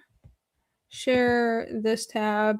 INCURVATE on Fund My Comic only for a few more days. So back it now. If you like boobalicious fantasy women, grab a tit. Get the titillist here. We'll circle back to this in a bit. Also, freshly launched tonight on eBay, I have a few auctions going. I have this piece right here, this shaman girl that I drew as this is an ink only drawing. This piece right here. Look, real physical artwork. It exists in reality. But yeah, this was a piece that I did as a ink only challenge. So I didn't do any pencils. I just like went in and saw what I could do with just inks. So here it is. And since it's reached over 100, I should actually have full screen myself. Now this piece will be accompanied by this little drawing that's also a piece in INCURVATE. So both of these are going to be in the INCURVATE art book. These two now come together, and if you bid on the eBay auction, you get both. And if that auction reaches $300, then I'll throw in this as well, which is another little sticker that's in the art book, this little sword. So you'll get all three of these if you can if we can push the auction to $300. So there you go. Da-da-da. Thank you for posting the link. Down Go Solo. Thank you to everybody who's posting links. I'm always too busy. I'm so bad at posting links, so thank you. You're really helping a lot. I appreciate it. This is the shaman girl that is auctioning right now on eBay. And also, I have Let me go back to here. This piece over here. This braid elf girl. That is another quick draw inks only piece that I did. And it is also right here with me. And it's also over $200. So thank you so much to everybody who has bid. And it comes with this eye. It's another little extra piece that it comes along with. And if this piece reaches $300, and I'll throw in this sword as well. This is the correct sword I remembered because of her braids. So if it reaches 300, then you get all three of these. But right now you get these. You get these two pieces together. So, and this is like, it's drawn on Bristol board with archival ink. It's the same materials that I use to draw Fiendish, so it's nice and archival. They're micron and Pigma pens, so they'll last you forever and ever. And this is on Bristol board. I didn't draw these on comic book backing board this time because I realize that sometimes people don't like that. I mean, it's perfectly serviceable, but people think it's cheap. Oh, and it's right. You're right. It is cheap. I should not be drawing auction art on comic book backing board. Sometimes I'm just drawing things and I don't think about it. But yeah, anyways, this is on actual Bristol board, and you get these two together. Whoever wins the auction right now, and if we get to 300, you get this little sword set. Do. Cranberry Landra says, I really like the eye. I like the swords too. Cool. Yeah, thank you. I think these are really fun to do. I have, actually, I don't know what to do with this piece here. Hold on. Ah! Just dropped it. Good job. Speaking of comic book backing board, this is drawn on backing board. Yeah, I have this piece and I don't really know what to do with it because it's just like a board that I drew a bunch of stuff on. But like, I don't know if I should auction it. Should I add it as a bonus for the Devimon? Like, I don't really know what the fuck to do with it. So you know what, chat? Let me know. What do you guys think I should do with it? Maybe I should have it as an add-on to Devimon because I didn't think it's not standalone enough to be its own thing, to be its own auction, right? So I didn't want to just have it as its own auction piece. The camera keeps blurring me. It's crazy. Can I cut it up? I don't want to. It would be hard. It would be a little difficult to cut it up because there aren't really any straight angles that I can cut it up at, right? It'll be a little bit difficult. So yeah, I'm at a loss for what to do with this. A lot of cool drawings on there. Thank you. I'm glad you think so. Here. Those little drawings would be awesome for game components like board games. Yeah, I guess so. Yeah, it's funny because I have done mobile games, so it's basically like little icons for mobile games. It's a good Halloween theme style. Yeah, the general theme for INCURVATE is like slightly horror, cutesy, fun fantasy. So, and when I was doing these little, they're basically space fillers, but like, for example, the tentacles, these are in the background. I use them as like framing device on this other piece. So these are framing devices, but these are just like little space fillers, and I added them, just hit them in the corner of a lot of pieces. But yeah, it's on theme for the book, kind of like grungy and horror-y, but I don't really know what else to do with them. Yeah, they do overlap, so I can't cut it up. But maybe I will put it as a add-on to the Devimon. Who knows? Tango Solo says that sounds like a lot of stress. Just send it to me. Well, at this point, maybe I should. Downgo Solo owns so many pieces of original art from me. You are very much appreciated. Thank you for all of your support. I'm very, very grateful. Cause Mortal Comics is here. Hello. He says shout out to Rini. Love and appreciate your work. Well, thank you. Shout out to you too. Thank you for being here. Colton Cadre says describe your ideal man. I don't know. I haven't thought of this very much. What is my ideal man? Creative, understanding. All of the things a woman dreams about. All the things a woman dreams about. Most importantly, understanding why I'm such a crazy bitch. See, that's the thing that every woman wants. All this things, all that stuff about like, oh, 6 foot tall, it's so much money. I mean, maybe some people are. I'm sure a lot of people are shallow enough to actually care about that. But like, what really matters is someone who understands you. And like, men also want that in women, right? You want someone who's not a total mess, but like beyond just looks, all that other stuff, which does matter to an extent. What really matters is someone that understands you. Like you can't replace that. And that's the thing that's going to decide if you grow old with someone. So, I mean, obviously, that's what matters. And that's not something you can summarize and put into words and even really write on. That's why like online dating is stupid. I guess I know like one person who has found a partner through online dating, but like I don't even understand how that works because you can't really get a feel for, do you click with that person? Do they understand you? So anyways, I mean, I'm not someone who should be giving anyone dating advice, but yeah. it's chemistry is not something that you can describe in words. You just need to get to know someone. You need to get to know someone. How's the Spanish going? Terribly. I have not been practicing my Spanish, but I've been practicing a lot of Japanese. I've been doing Japanese every day because sorry to everybody who my apologies to 6x6 crew and to my colorist. My colorist is Colombian, but I want to do more cons in Japan. So I just figured Japanese would be much more useful. Also, I work in comics, so of course Japanese would be useful to know. And yeah, like when I do go to South America, enough people speak English where I can get around. When I go to Japan, nobody speaks English. Like people just speak Japanese. So also if I want to do more conventions, then my Japanese needs to be much better than it is right now. So I've been working hard on my Japanese, but yeah, not my Spanish. Nope. No comprendo. I'm just gonna forget everything.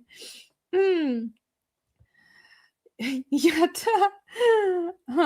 Japanese is very useful. Yes, it is. Yes, it is indeed. All right. People are just saying random words. Learn language that you might actually use. Yes. Yeah. Ideally, I would learn. Oh, I love languages. Did you know? It's not like I made up a language for my comic or anything. No, I'm very fascinated by linguistics and just the history of languages. But like, if I'm going to spend the time to learn a language, it has to be something useful that I will use. And in my industry, that's Japanese. And I mean, if I had if I was like 50 IQ points smarter and it only took me a year to learn a language, I would learn everything. I learned Spanish, I learned freaking Russian, and I don't know, just anything French. But no, I am not. I am but an average person. So I'm focusing on Japanese right now. And also I realized that even learning 2 languages at the same time, I started getting things mixed up. Even though Japanese and Spanish are nothing alike, I started like having to pause and think about, wait, which language should I use right now? So I just needed to focus on one. It was not good. It was not good. All right. Okay. Please don't speculate about this, okay? I feel weird talking about this kind of stuff on the internet. It weirds me out. But I understand. You guys are just having fun. I prefer to not speculate about all of that. So what? Nihongo? German and French sound better once you learn them. German and French sound better once you learn them. Yeah, German is I took like 3 lessons of German just on like Duolingo. It's so easy to learn if you speak English. It's so obvious when it's like English is a Germanic language. And I took like 1 lesson in I think Norwegian as well. I was like, this stuff is easy because you can, once you learn how the words have shifted between the languages, you start being able to tell, oh yeah, it does have a same, there was a root that was the same like hundreds of years ago, and they're all Germanic languages, and you just have to kind of learn how the different, how the structure is different, like the grammar is different, but so many of the root words are the same that it's super easy to learn. Like the hard thing about learning a language like Japanese, which is also a language isolate, it's not like anything else, is once in a while there will be a loan word from Chinese, which is great. So the funny thing about me learning Japanese is like I speak Chinese, so I know what the kanji means, and I'll pick up on like a random loan word once in a while. But other than that, it's just I'll have to just memorize the sounds and beat it into my brain that this means washing machine, this means work, or this means cleaning and whatever. And I just have to find a way to remember the sounds. And it's like learning a language from scratch that way is so hard. And sometimes I need to equate it to something I know in Chinese to train myself. So it's like shigoto is work, like job. That's a word I just learned recently. And I couldn't remember it for so many lessons, but then I told myself, okay, shi in Chinese means doing something. Like 做事办事 is like if I go to do business, or if I go to run errands, you use one of the forms of 是 is that use. So I remembered that shigoto, the first word sounds like 是, and that's how I remembered that shigoto means work. So I'll have to make these equivalencies in my head to remember the Japanese word. And sometimes I use an English word, sometimes I use a Chinese word, and it's really hard to learn something just from scratch, but I'm managing, and hopefully next time I go to Japan, I'll be a little more functional than I was previously. But yeah.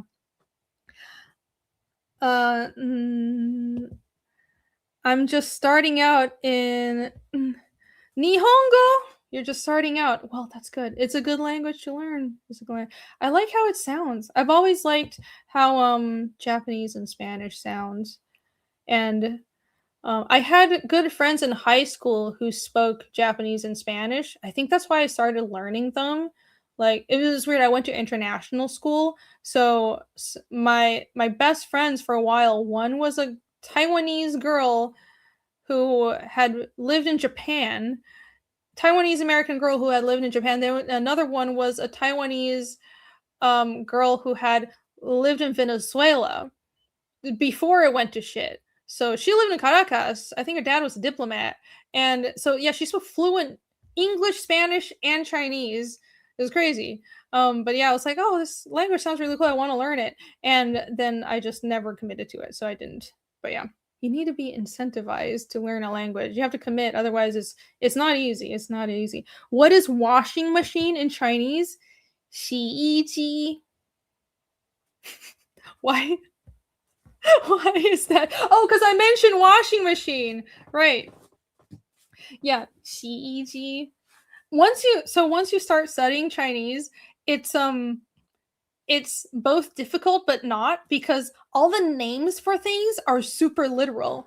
So 洗衣机 breaks down into particles. Each sound means something. 洗 means wash. E is clothes. Ji is machine. Clothes washing machine. So everything breaks down into smaller particles. It's like German, but with less syllables. Like, everything is a compound word. Computer is 电脑. 电 means electricity. 脑 means brain. Electricity brain means computer. It's really easy, but also really hard because you have to get the tones right, and the writing is really complicated. But yeah, like, it's once you learn the structure, it's like, oh, everything makes sense. It's a wash clothes machine, yes. Vuvuzela! Yeah, it's actually Vuvuzela, I lied. That's what a washing machine is in Chinese. Yep. I like the sound of Chinese once you start practicing it. Yeah, like once you actually start speaking it correctly. With like, I know it's hard to learn at first because all the tones, but once you learn how to make it flow, then it doesn't sound as harsh. But some Chinese accents really do sound angry. I don't know. Yeah, it's. I'm not gonna say where, but some Chinese accents they sound like it's like the Asian version of German. It sounds like they're yelling all the time, and I'm never used to it when I hear those accents. But yeah, it's fine. It's fine. Taiwanese people sound like we're the mush mouth mush mouth version of Chinese. We mumble. We merge everything gets mushed together and all the words get merged together. We don't speak clearly.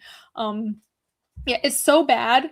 It's so bad that I didn't know. Okay, so I'm sorry. This is a huge tangent. I know I should get back to talking about my freaking books. Back my art book, everybody. INCURVATE is live on Fund My Comic. Click on the link in the chat. Please, back my book. It closes on Thursday. That's what I'm supposed to be promoting. Right, but I can't help it. It's me. I need to go on tangents. So,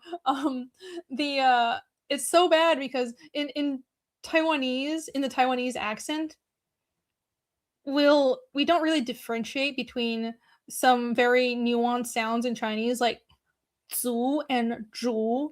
So in Chinese, you have this exact same sounds, except there's two versions of it. You like curl your tongue when you say it. So si and shi are different sounds, and zu and zhu are different sounds. This is why Chinese is hard. But in the Taiwanese accent, you blur those together and you don't really do the thing very much. So it's so bad. I didn't know that the city that I'm from was spelled a certain way with like the Chinese alphabet for like years of my life. I thought it was Xinzu, but the zu is actually pronounced zhu, but we don't say it that way. We just have the most relaxed finesse. Nobody in chat is not gonna know what the fuck I'm talking about. I'm so sorry. But anyways, I sound like a country bumpkin is basically what I'm getting at. That's all you need to know. Moving on. Moving on. I talk like a Chinese country bumpkin. There you go. Yes. We're off to print. Hope to start shipping soon. I am going to pull up Wrecked. Yes, thank you for reminding me. I will do that as well. Wrecked on Indiegogo. Since Travis is always here, he's always here posting links and supporting Fiendish and everyone else who's a friend of the channel, panel breakers and everything. So you're very much appreciated, and I will pull up this campaign since you are going to be fulfilling this soon. So everybody, check out Wrecked, A Cruel Beginning. That is still live for now on Indiegogo, and there's a cover that I did. Behold, that's the cover image. That is my cover. Ha, ha, ha. If you like dark fantasy and angry spear women that are on a journey of vengeance, I know if you backed Fiendish, then you're going to love that story as well. Then you're going to love this. Look at the interior art. I think the interior artist, his name is C. Thomas Anderson, right? It looks really good. It's got this manga style shading. It's so detailed and gritty. I just love it. And there is my cover, nice and gory, with an appropriate number of corpses, a lot of blood and corpses, some gaping wounds. I love drawing my blood and gore. So this might be some of the most bloodiest covers that I've done in a while. So thank you for that commission. If you like that cover, then you should definitely back Wrecked right now before it closes. Travis will be going to print and shipping it soon, and I will check my email and I will read the preview. Thank you for sending that, and I'll give you any feedback I can come up with, but I'm sure it's going to be awesome. Yeah, that's his name. Yes, cool. I'm glad I got it right because I like his art. His art is great. All right, back to the auctions. There's also this piece, the Braid Girl. That is this piece. Did I pull it up? I already did. Right. Anyways, Braid Girl, everybody bid on this right now. These auctions will be up for 1 week. So I'll be promoting them on the INCURVATE closeout on Thursday, and then the auctions will be ending on Friday, on my next Friday stream. So it's up for 7 days, and that will be the auction cycle. And that's it. The eyeball. That was fun. That was a fun eyeball. Just popped it out. Boop! Just like that. I speak hillbilly Chinese. Kind of. Yeah. I can do like a really country accent Chinese. There's like a really funny way of doing an extremely Taiwanese accent where you're basically mixing dialect with Mandarin, and I love it. It sounds super local. It's very endearing to me. I love how it sounds. But yeah, it's like if you're trying to just be like super local and country bumpkin, you do that accent.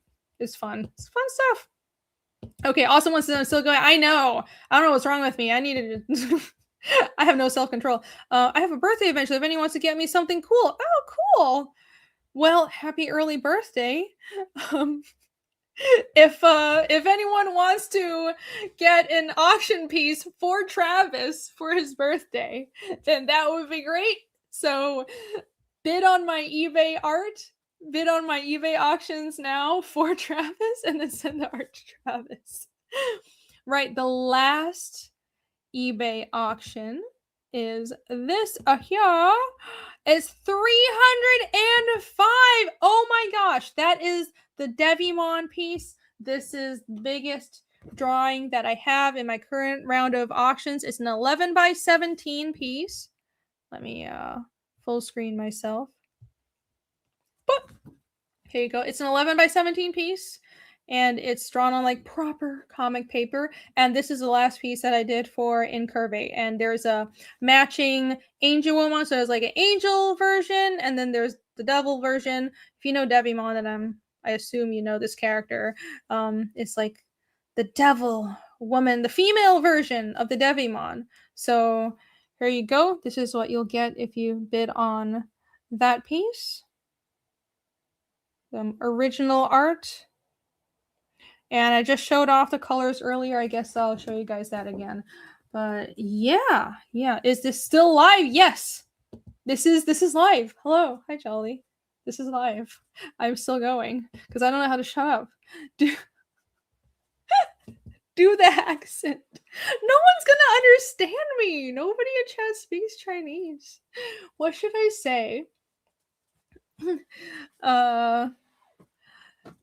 You would say, okay, so in like a normal Taiwanese Mandarin, if I were to say, do you want to go eat dinner? It would be like, 你想不想要去吃晚餐? That's already like very Taiwanese. But 你想不想要去吃晚餐? 你要不要吃晚餐? But in like a really bumpkin way of saying it, it would be like, 你想不想要去吃晚餐? Or you just speak Taiwanese. I always, oh no, that's not Taiwanese. That's Hakka. 我晒饭忙. That's dialect. And it's a rare dialect. Most people don't speak that, but I speak a little bit of it because my family's Hakka. But yeah, no, that's not even Mandarin at all. 你想不想要去吃晚餐? You just, basically you talk like that. That sounds like very country. That sounds like straight Chinese. It is. It's Mandarin. It's Taiwanese Mandarin. We just have a different accent. Yeah, Taiwanese people speak Mandarin. I can hear it. I hear it. You hears it. Pitch the book like that.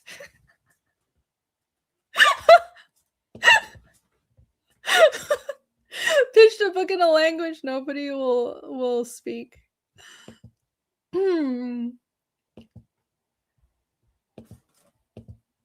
要买我的画册啊！我的画册英科文很多洋妞，很多坡霸哈。那如果你喜欢坡霸，喜欢很辣的奇幻女孩的话，那你就要现在要要订这本书哦，1个月就会到手了哦，1个月就到手了，很快就到手了，全部的画都画完了。所以你喜欢波霸，还有奇幻性感女孩的话，你就要现在买这本书哈。好 ，Back in Curve now on Fund My Comic. There you go. You didn't even need a super chat for that. I should have asked for a super chat. I've been thinking maybe I should stream in Chinese more, but then I'm like, I don't have any Taiwanese or Chinese fans. Like, but like, someone asked me, why don't you have more fans in Chinese? Because I never speak Chinese. I don't, I don't write my books in Chinese. I don't stream in Chinese. But yeah, maybe I should. I don't know. This is too much work. Right. 1010. Thank you. I hope that got me a few backers. Look, I'm putting in the effort. I did the work. That was worth some extra backings, wouldn't it? This is amazing. I don't understand a damn thing, but it sounds epic. That was not epic. I was doing the most retarded accent I could. You'll never get them if you don't stream in Chinese. I guess so. Literal I mean, yeah. Of course I can translate in real time. I'm fluent in both languages. Now do a backflip. No, I would just break my neck. Okay, if I'm all of my brain cells and like all of my functionality went into one thing, which is drawing comics, and I am shit at everything else. I am not physical. I am a completely tone deaf. I can't sing. I can't do anything else. I can't do math. I'm good at one thing only. It's making comics. You should should back INCURVATE and also back Fiendish 3. There you go. It's the only thing I'm good at. And that's why you can trust that it'll be good. Any books that I do will be good, but I can't promise to be competent at anything else.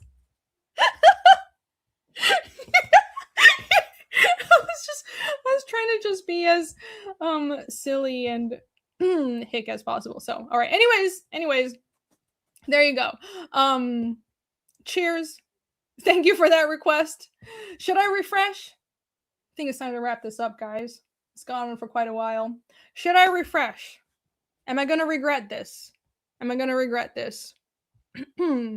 Chat, tell me.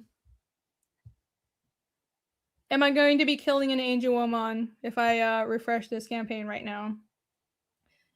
Do like 6 triple backflips right now? I'll do it in the water. Do a somersault? Refresh! Okay, I'll do it. Right at the end, for all of you, I will do a refresh.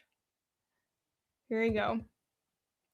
Save it for the closing next week. Yay! We went on one more backer. Thank you guys so much. Yay! Awesome. Let's see if we can get to 80 backers by the end of this weekend. That would be great. I'm aiming for 10K. I would like to close out this campaign at 10K. That would be great, especially for just a 28-day campaign. That would be lovely. I would really appreciate that. So let's see if we can get to 10K.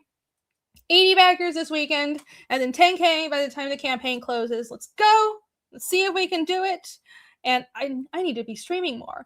Hopefully, I will find time to stream this weekend, or at least like between now and Panel Breakers. So I'll do my best because streaming helps, and I'll fire that up and I'll do some more updates on the campaign, and no doubt tell you all about how awesome pre-press is going. And maybe so when I get that piece from that last piece of coloring from Matt Yaki, I can reveal that on stream as well. So, right, I'll try to stream again either this weekend or on Monday. So I'll see you guys there, and I'll do another art book update. And then after that, INCURVATE will be closing on Panel Breaker. So that will be next Thursday at our usual time, 10:30 or more like 11, because that's when I always start the stream. And let's try to get to 10K by the time the campaign closes. 10Ks, buy a lot of crack. What? Well, that money is not going to crack. I'll have you all know. All of this money is going to printing books. literally all of it, because I'm just going to print a whole bunch, and I want to just do a huge print run to have enough for the Kickstarter and for selling on campaigns in the future. So that's the way you get the unit cost down. So I learned this the hard way after having to reprint Fiendish 1 like 3 times. So yeah. All of this will be production costs. Again, the art is done except for one piece of coloring, and that will be coming in over the weekend. The book will be going to print super quickly. We're going to be sending it to the printer on like Thursday or Friday. I'm already talking to the printer. We have a quote. We have everything rolling. Bancroft's doing pre-press. Everything will go swimmingly. And I just have to order the prints and all the stickers and everything. So I'll get all of that done. We'll be like through production next year. Everything would have been sent to production by the end of next week. So I'm super excited to have such a quick turnaround. The book will also be at Heroes Con. And speaking of Heroes Con, guys, if you're going to be at Heroes Con and you would like a commission from me, I am taking commissions for Heroes Con. So I have several commission slots still open. I mean, I only have like 2 requests right now, so I can take a few more. If you're going to be there and you would like a commission, send me an email at my Irene Strychalski email or at hellioncomics@gmail.com, and I am open to commission requests. And because I don't want to take commission floor drawings, like convention floor commissions anymore. It's too tiring to have to stay up all night drawing. If you ask me at the con, I'll take the commission, but I'm gonna have to mail it to you because I want to, pre-commissions would be better. I don't want to do drawings on the convention floor. I need to actually be selling my books and talking. I want to talk to people and get some sleep. So anyways, please, if you would like a piece of artwork, if you would like to commission me for something, first of all, thank you very much. And also my requests are now open. So send me a message and let me know. All right. That's it. Thank you all for being here. I very much appreciate it. And I will, let's see, what should I play for the outro? You know what? Should I play the special trailer?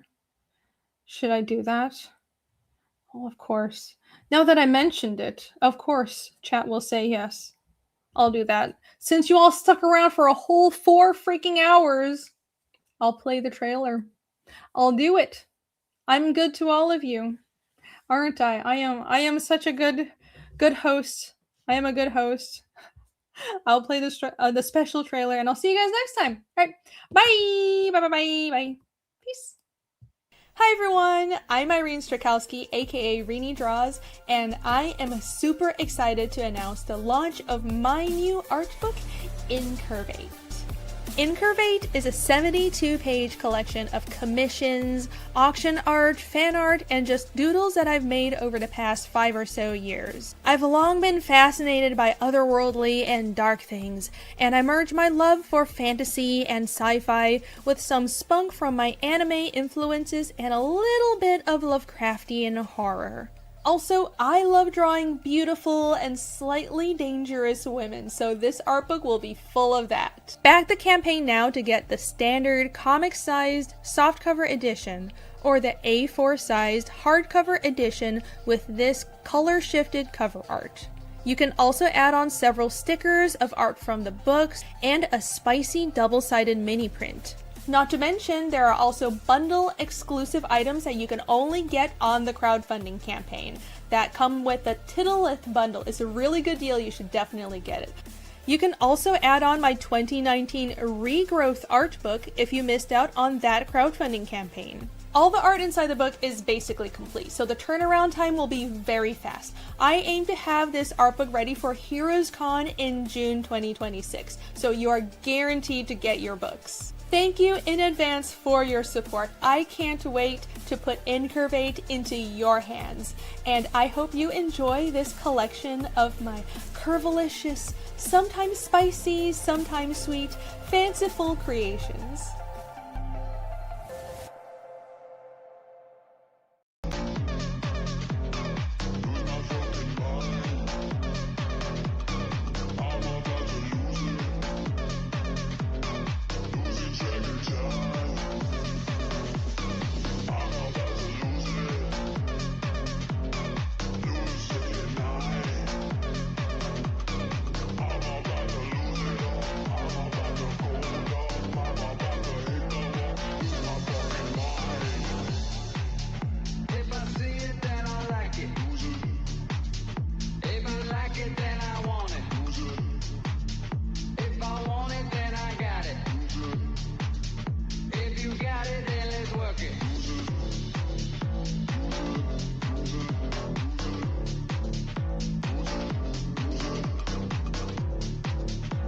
I did not understand that comment. What is that crack comment? I don't get it. What was that image? Anyway, good night, everybody. Thank you for being here. Yeah.